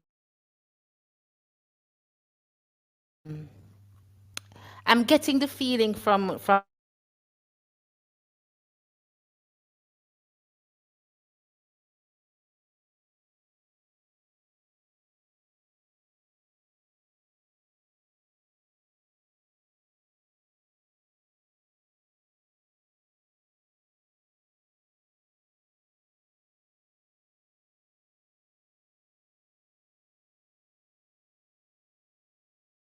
change where I find it interesting, for example, even when we look at, specifically physical health, because we've been talking a lot about the mental and spiritual health. And, you know, Kush talked about the alignment to Africa, all of these things. Dr. Sebi, which is probably our only Pan-African herbalist, has gotten the most pushback from Rasta. This is a fact. Whether it's an uncomfortable truth or not, the most pushback that Dr. Sebi has received is from the Rasta community. Why? Because he talks about that ackee is unhealthy, breadfruit is unhealthy, cooking coconut milk is unhealthy.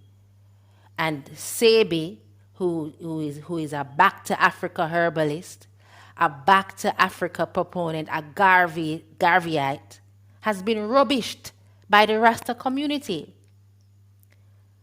So when we talk about the principles of Rasta, we say, oh, we're getting a fight because we're too black. When we see that even within Rasta, there is an element of anti-blackness. We saw how Rastas came out in support the other day of Cindy Breakspears' love affair with Bob Marley and criticizing Rita Marley, his jet black wife. I mean, I'm not straying from the topic of health, but I think it's relevant if we're going to constantly harp on how pro-black and how pro-Africa Rasta is, that we're gonna have to look at these things and have an honest discussion. Leighton, did you want to respond to that? Yes, indeed, Kishi. I think you raise brilliant points. And although there is no movement whose doctrine is 100% integral, I think you are, even when you mentioned the Rita Marley Cindy Breakspear thing, when it's considered that it was Rita who brought Bob to Rasta, it really is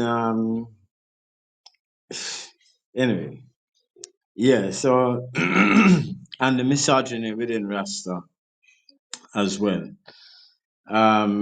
So we have to be anyway. Your words of caution are duly noted, and I think uh, quite appropriate and necessary. That's it. Yes, thank you for that, Leighton, because I think we'd make a dangerous mistake if we come from the position that Rasta is pure and perfect and doesn't require that its principles be examined, because we can clearly see that it does, and we can clearly see anti-blackness within not just Rasta today, the original practitioners, if you want to call it that. And I definitely think that this has contributed to the decline of our health. Why would a Rasta reject Dr. Sebi's teachings? Why would a Rasta tell me, and this is personal experience, that fonio is foolishness because it's imported food, but we must eat breadfruit, and that Sebi is a fool because he's talking about African herbs and not knowing that we have indigenous Jamaican herbs. How can that be? Michael, I see you're back. Did you want to respond to something? Yes, for me, I have come to the conclusion, you see, that any About individual Rasta. movement of Sorry, go ahead, Michael. any movement, and back to what Leighton say about collaboration. I am willing to collaborate with Rasta to beat down systems of oppression, because one of the fundamental guiding principles of Rastafari is to end oppression in every shape and form that it comes. And it's a movement that it should be evolving, particularly speaking to your point, Keisha, about how women are treated and that kind of thing. Or latent point again about how women are treated. So I am willing to collaborate with anybody who is fighting a fight which I subscribe to. What I don't have to join you to collaborate with you. And to the issue of our physical health, I am willing to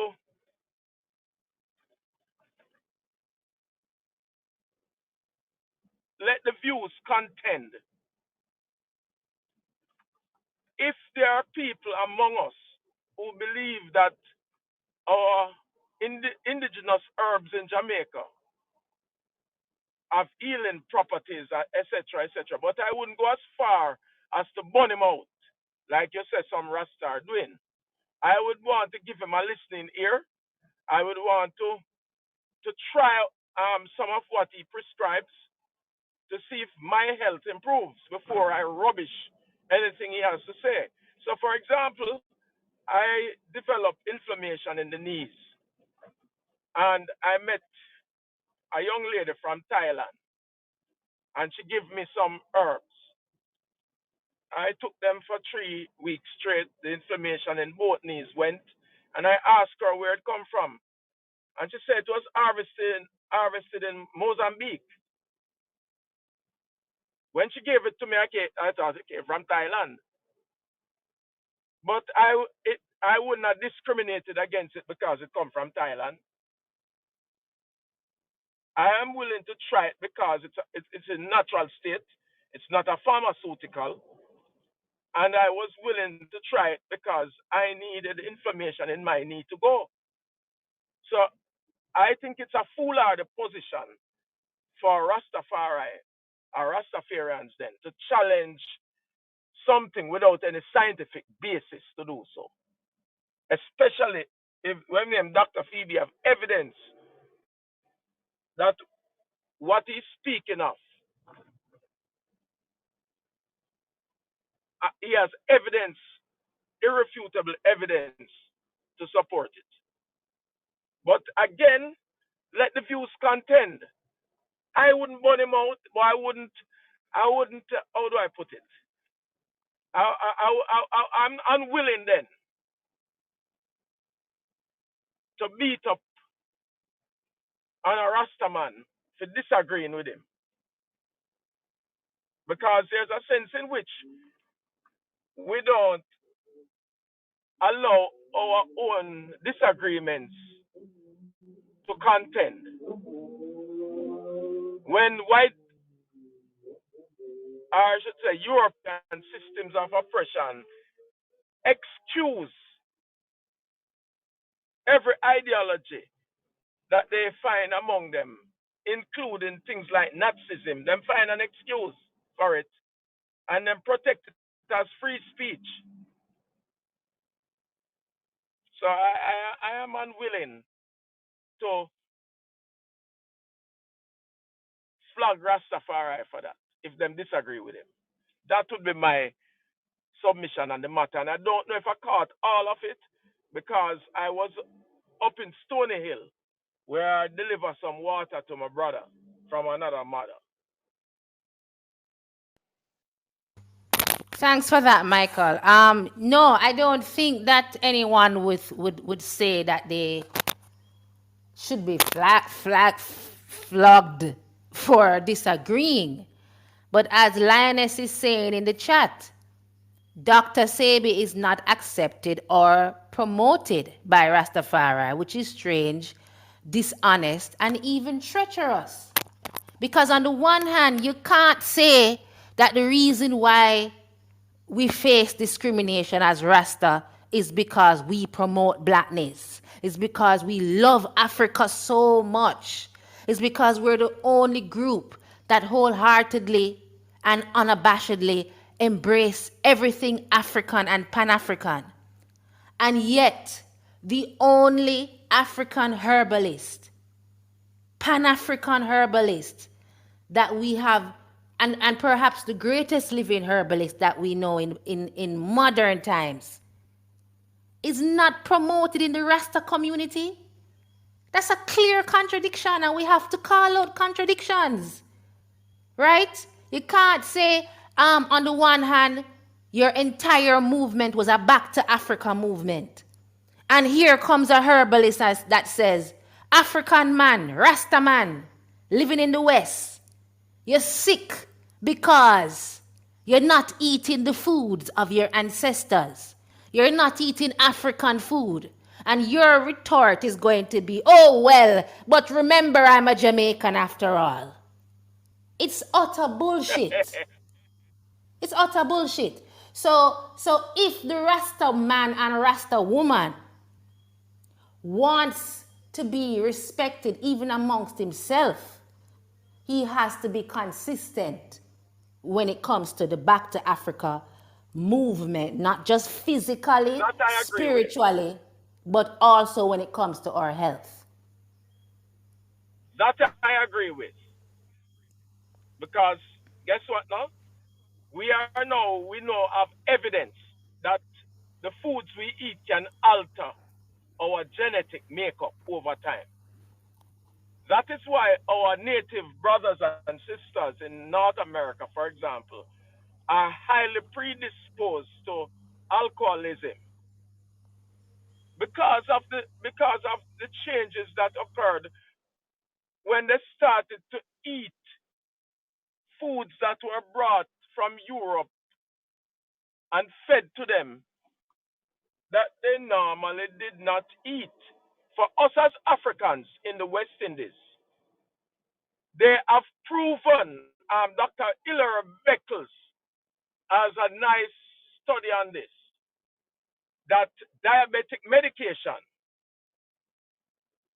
is very, very effective in Europeans and Africans on the continent, but ineffective on us in the West Indies. There has to be a connect between what we are consuming and why medication is effective on other people, including Africans, but not on people living in the West, Africans in the West. Something has gone awry with our makeup.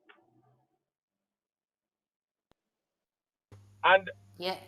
I personally want to live forever. Well, as long as forever can be. Because I don't want to live with the morbidity of existence. But I want to live long, and I want to live a very healthy life, and I want to continue to remain looking young and feeling young and vibrant. So I am very concerned if the Rastafari movement has not embraced an herbalist who is saying to us, let us go back to the medical practices of our forefathers and learn from them and heal from them. And that is where the physical health part come in. Because when I saw the topic, I was thinking of physical and spiritual or philosophical health.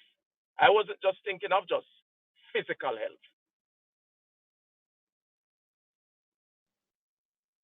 No, you are correct, Michael. It's health in every aspect. Leighton, did you want to respond? You know, I just find it very weird, you know. Coabitory said that we can get a little sloopy in our reasoning at times as a people, as an oppressed people. See? Get a little sloopy. Now, in Jamaica, where people hate blackness, Rasta is the only group that brought blackness to Jamaica. No matter, don't matter the contradictions.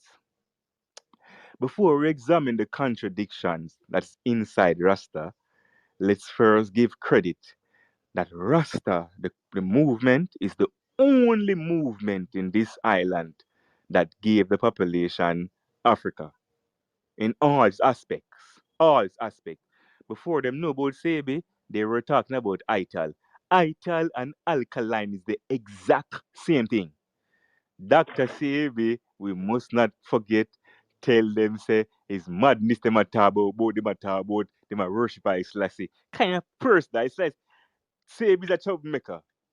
And him is a troublemaker. But again, is a Rasta brought Sebi to Jamaica. Rasta go in him pocket, him fee pocket, take out him money and brought the black doctor to Jamaica. No other group of people ever done that. This is the group of people now we're saying that have contradictions. Okay, they have contradictions.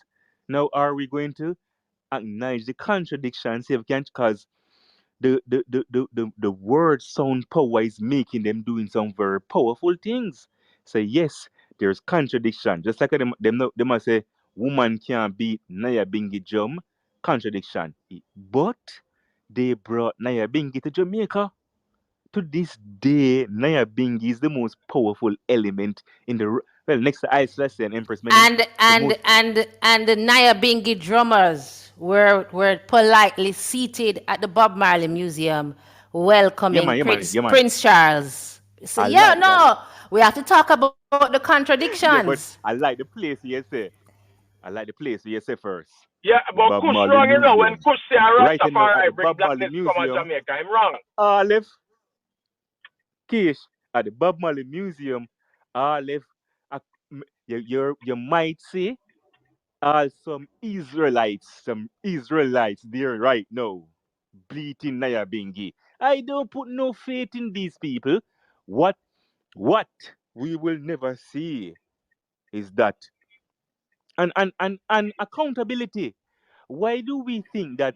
Why are we? Why are we giving Rastafari's them God throne? Why are we saying that we are nothing wrong? I like it, nothing wrong, Rastafari, we see you so highly.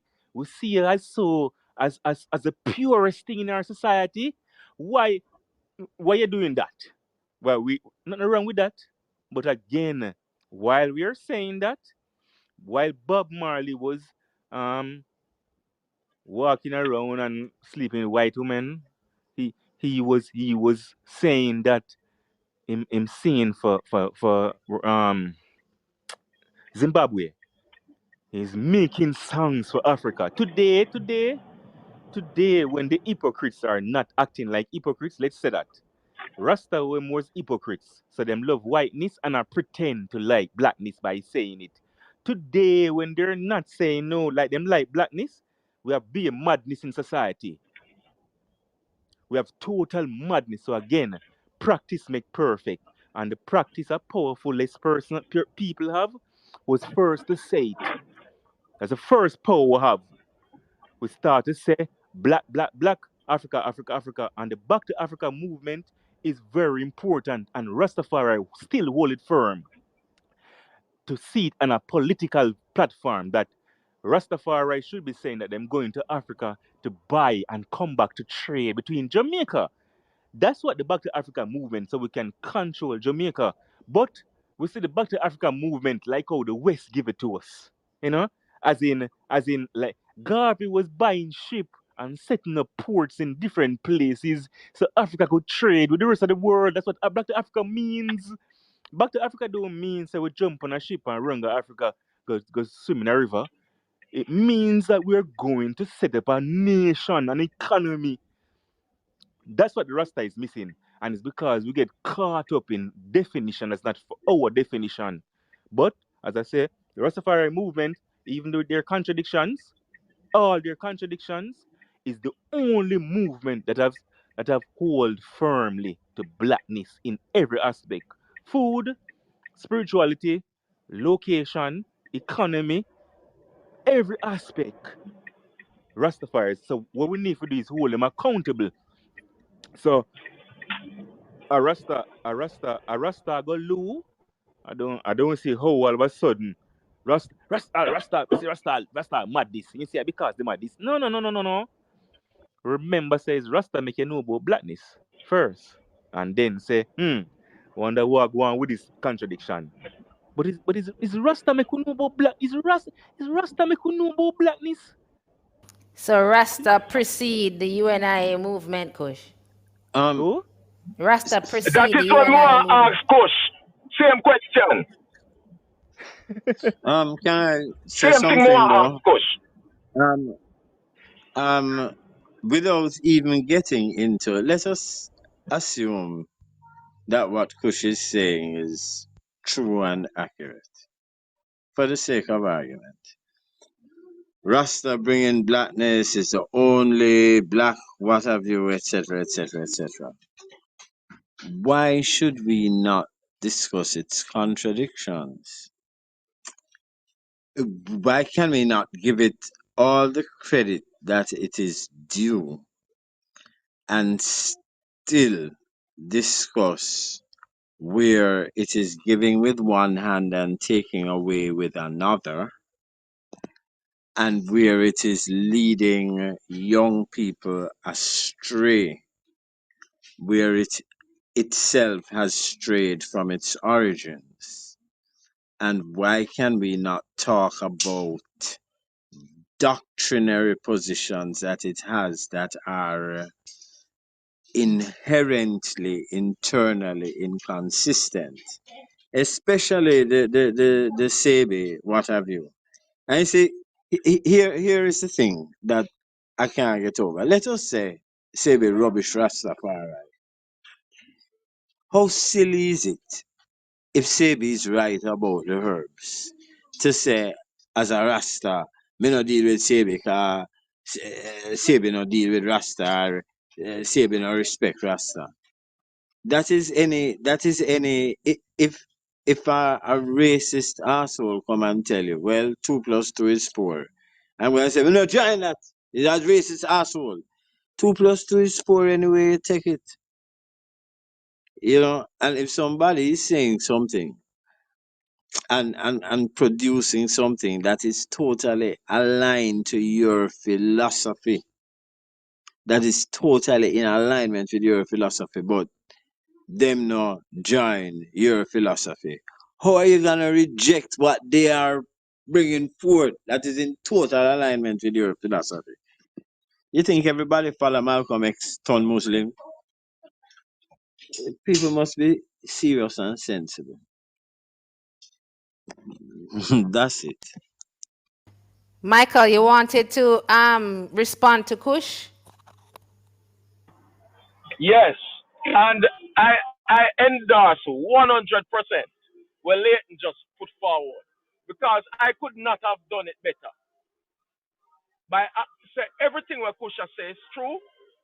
Why can't we examine Rastafari and point out its contradiction? But I want to rubbish the argument that is Rastafari bring black consciousness to these parts of the world. Because if we do that, we would be ignoring the largest movement ever formed, the UNIA, the Garvey movement.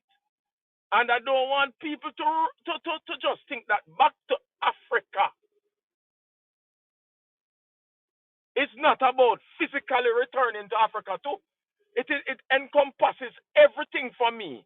Return to Africa philosophically if you can't move from where you at to get there, for whatever reasons there might be. It also involves going back to the African continent if you can, and if you have gathered expertise while you were in the wilderness, to take that expertise and build Africa. Because until Africa, and this is UNIA, Garveyite Pan Africanism now, not Rastafari, until Africa has realized its true place among men in the current world as it is as it is, Africans will continue. And when I say Africans, I mean Africans in Africa and the diaspora will continue to face some of the discrimination that we face, systemic racism, and all the like, because we are not seen as an economic force to be reckoned with. I wonder if Kush realized that the Black Cross nurses in New York City was was so integral to the Pan African movement that our followers refuse to see regular doctors before they see a Black Cross nurse. And I wonder if he knows that Garvey was not just looking at Western medicine. This is well documented. And this was before Rastafari.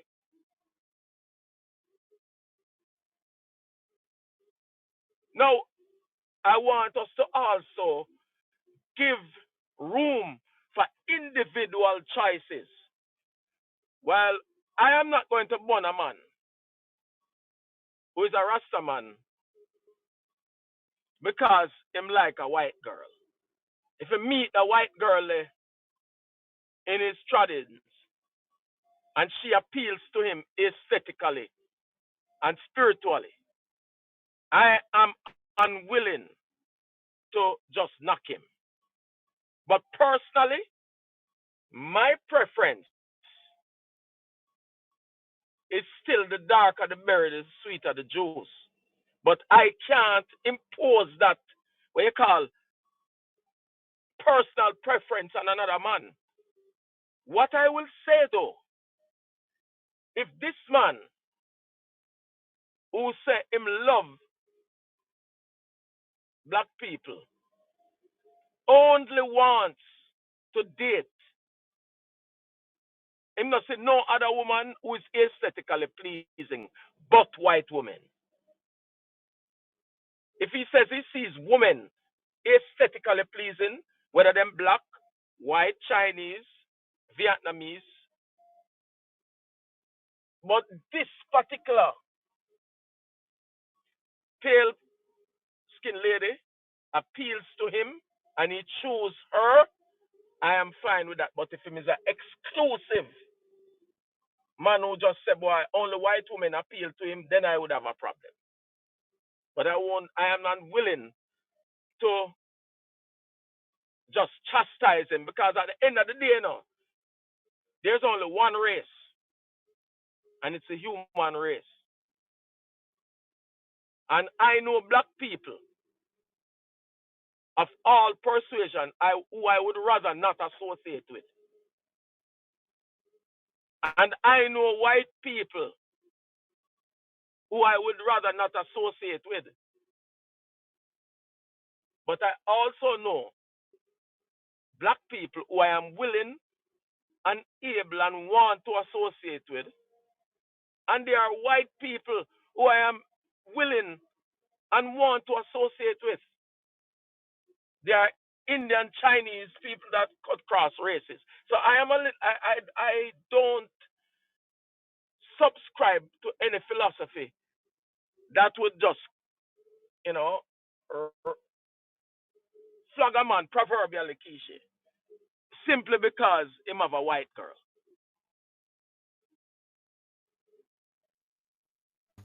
You see the You, problem, you, the problem, you see, Michael, outside of, I mean, we can talk about physical attraction, sexual attraction, preferences, all of that.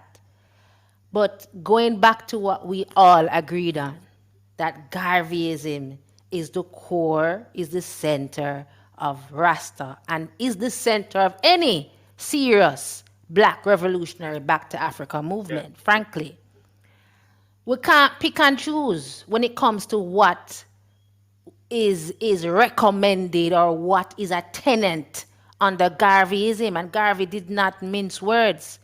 You can be sexually attracted to an orange on the tree if you want.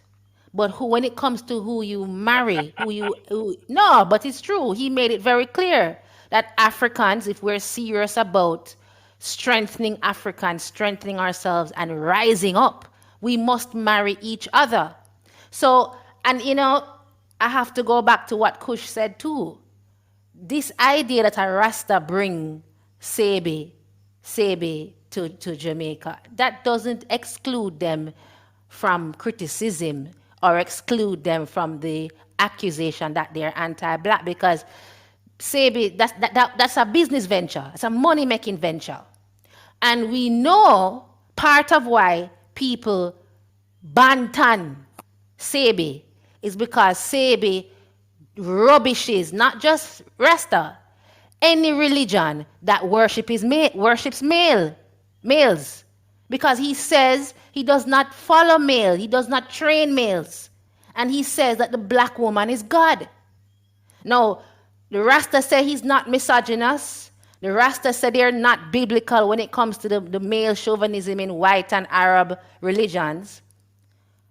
But they have stopped short to say that the black woman herself, not Selassie's wife, not just some empress who happens to be of royalty, the black woman in the forest, naked, quote unquote, swinging from the proverbial tree, is the God of creation. And that is part and parcel of Sebi's narrative. It's part and parcel of Garvey's prescription for political freedom is to marry a black woman. And I feel like, You know that's a and I might, tenet of animism. well, it should be. It should be. It makes sense. And I know black men don't like to hear this sometimes. But it is a critical part of why our health, our mental health, physical health, and spiritual health is declining because we have removed the black woman from her rightful place. And this insistence that we don't talk about it because it's like a child. Oh, but look at all the wonderful things I've done. Don't criticize me in these areas. No. The reason why, as I said in the chat, he who wears the crown has a heavy head, he has a heavy responsibility. So you can't, on the one hand, want to declare that you are all things to black people. You're the first this, you're the greatest this, you're the most blackest movement, but don't want to come to terms with the shortcomings. If you are great, your responsibility is greater, and we have every right to criticize you. And finally, I'm gonna say this attitude to say that you're not a Rasta, so you can't criticize or you can't this is a very Christian mindset. It's a very chosen people mindset. I'm blessed, I'm highly favored, and it's you against us. Are we Pan African or Christian not, bro? exceptionalism. Yes. So anyone free to respond to that? Well, animism is a tenet that Africans mainly came here with.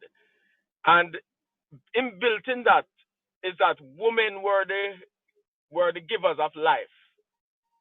And therefore our ancestry, as a matter of fact, they are nations, and I stop using the term tribe because of what it means. Because in Scotland, the different tribes are not called tribes.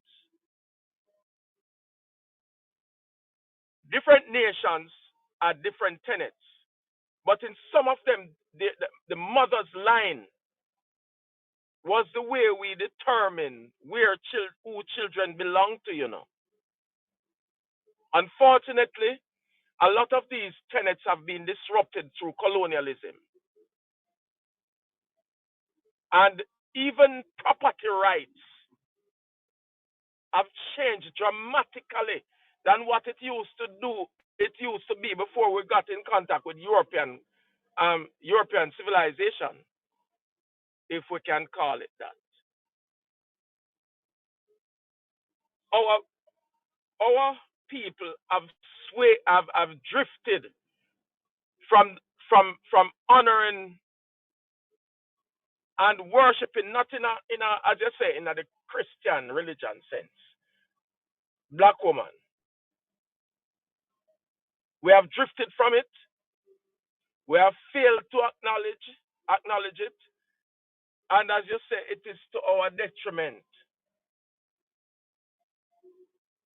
And that is why the criticism of Rastafari as being misogynist is something that the Rastafari movement have to examine and change if it is to survive beyond the 21st century.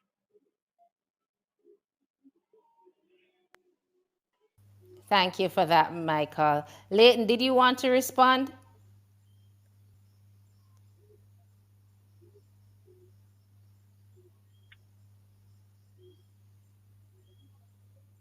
Okay, Leighton seemed to have. Oh, Sorry about that. Yeah, Keith, did I want to respond? yes. Not necessarily. Okay. Did you have anything else you'd want to share on this Well, part of the I conversation? want to say how interesting this conversation has been. I want to say that you're a phenomenal moderator. Really phenomenal moderator. The way you tease out various threats and provide counterpoints to each that really um, broaden perspectives and cause me to reflect on, deep my understanding and knowledge and insight, especially insight into the various things at play. And thanks, and that's it. I appreciate you, Leighton. Kush, did you want to respond?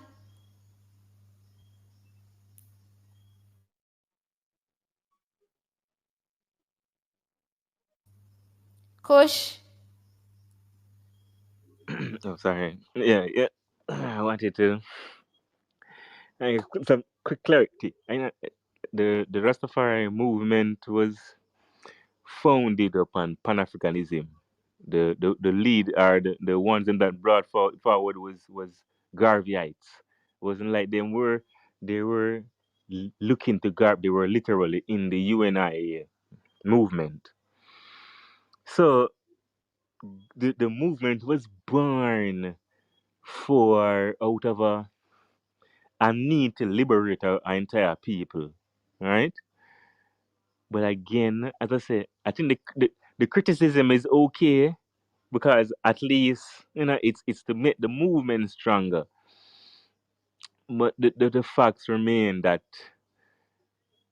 even though a lot of the ones them is drifting away from the health reason because of course, whatever Dr. Sabi said them doing, not holding Dr. Sabi and seeing what is happening to the definition that Rasta have. Rasta have a definition of high health food as almost like anything that grew from the earth. And because of patriarchy, basically.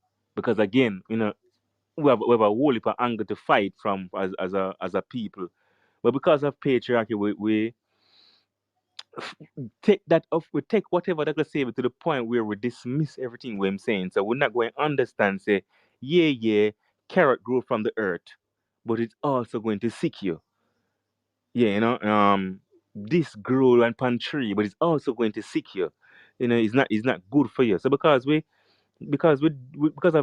man rule, we can't accept what Sabia say, even though we were saying the Rastafari movement was saying what Sabi is saying before or without knowing Sabi, because both of them talking about the same place, both of them talking about Africa.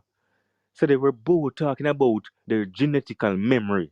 Both of them were talking about the genetical memory, but as I say, it's important because Rastafari movement was founded in a political, economical fight, a fight for freedom, a fight for our people. So and it was these are men and women that was coming out of the same enslavement, the same bondage, reading the same book. They're literally trying to change themselves.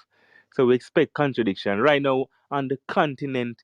Enough of the contradiction is there as well, where they're worshiping male gods, but they're worshiping them through a matriarchal kind of setting. Contradictions, it's all over the black world. I just need to filter it out. But if we take Rastafari for the at its roots and its core, even with its contradictions, it's still a shining light. It's still a gear, a glow in the darkness. And as what happened, most people don't like Rastafari because even though none of the ones them are tell us them can sleep with anybody and love anybody, the root, the core of Rastafari tell us say a black man, Rasta man, for you turn Rasta, is supposed to have an African black woman. That's what Leonard would say. If you sleep with white people, you committed a sin. That's what the founder of the Rastafari movement say. I don't know when it reach the level where we are the world and we love everybody and really I don't oh I know why. Because they need contract deals.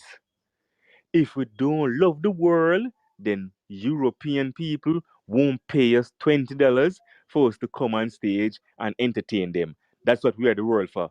That's why they were getting rid of Peter Tosh.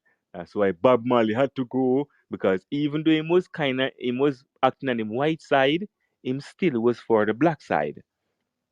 And freeing of people means that the current system that we're under, this current system that we live under that's become norm, will have to be destroyed. That's what it means. It means that our houses that are being built by Chinese We'll have to stop. The businesses that are predominantly owned by outside people and eating outside people food would have to stop. The market, downtown market, go and turn a place of reasoning where people bring them food, but them don't really need to bring it because nobody's starving. Everybody have land. Nobody not take with them land. Kaiser not take with everything. That's what it means. That's what it means. And I think sometimes we don't really understand what it means. The Rastafari movement really means. So I say, yeah, we're putting a going on, whatever. But the core of Rastafari is the liberation of our people through every aspect. How them eat, and it's still lining with Dr. Sebi, even though some of the movement as a group don't want accept Dr. Sebi, but ones and ones still accept Dr. Sebi. But the group itself or the whatever of the movement don't accept him. But the fact that them say ital, it is the exact same thing. Nothing different. Buru banana, ital banana, natural banana. And then, as Aya say, after we save the people, after we liberate the people, then we can liberate the world. We can sleep with, as I Selassie say, once racism stopped and he wasn't talking to no black nation, I Selassie was talking to white nation only. Once racism stop, then yeah, we can love the world. Racism not stop as yet. So I don't know how we start love the world. All right. Well, I am mindful of the time. We started at 7. We usually end at the 2 hour mark. So I see we're going. Really been one of those discussions, and I thanks for everyone who participated, who joined as a listener, or first time guests and contributors. So, Michael, I think you're the last person left on stage, so I'm gonna ask you to share your final thoughts before we close out. All right. Are you hearing me, Keisha? Yes, I'm hearing you. Keisha? Yes, I'm hearing you. Yeah. I welcome this discussion because guess what? We have stopped having dialogue among ourselves. When you have dialogue, you don't always change things immediately. It sometimes takes time. We seem not to realize that human behavior and conduct really takes time to change. So, if nothing else came out of this discussion for tonight, I am going to start to look up Dr. Sebi. I already did, and try to see what is it that Dr. Sebi is saying. As I said earlier, I want to live forever. I know it is impossible, but I want to stay healthy for the rest of the time I have on earth. So I now have knowledge that I've heard about Sebi before, didn't even know he came to Jamaica, didn't know that he's promoting African herbs and African ways of living, didn't know all of that. So this has been, and I'm searching for want of a better word, a blessing for me. I hate the word blessing, as you know, Keisha. It's an eye opener. Yes. Number two, that this is a conversation worth having among ourselves because I respect Kush view as a Rastaman, but I accept his views and respect them. No, I respect his view, not necessarily accept them. I am still unwilling to proverbially nail a man to the stake because him is Rasta. I have a white wife. I know not where his struggles began. I know not where his consciousness, Rastafarian consciousness began. I don't know nothing. Suppose him didn't marry the white woman before he was a Rasta, what him for do? This a vow or them picnic them if him have picnic with her. I don't know. Yes. He must disavow her and the children. Remember, Bob half black, half white,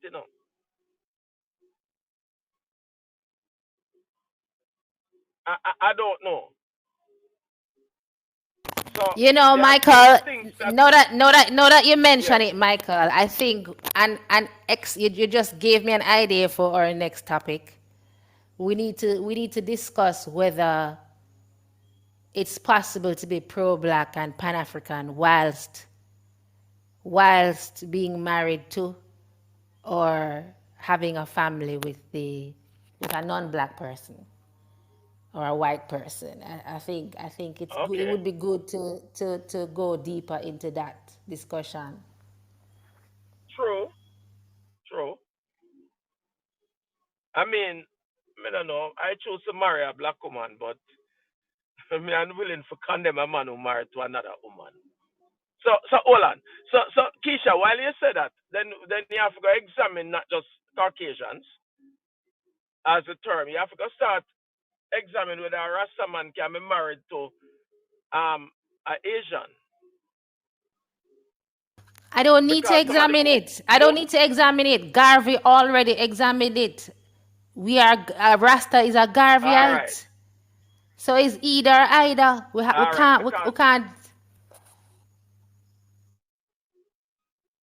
some of the most racist people me meet in my life are people we refer to as East Indians who come from India and the Indian subcontinent. The first time I was discriminated against openly was an Indian from Guyana. Needless to say that his discrimination wasn't allowed to continue for much long because I lit into him with some choice Jamaican fabrics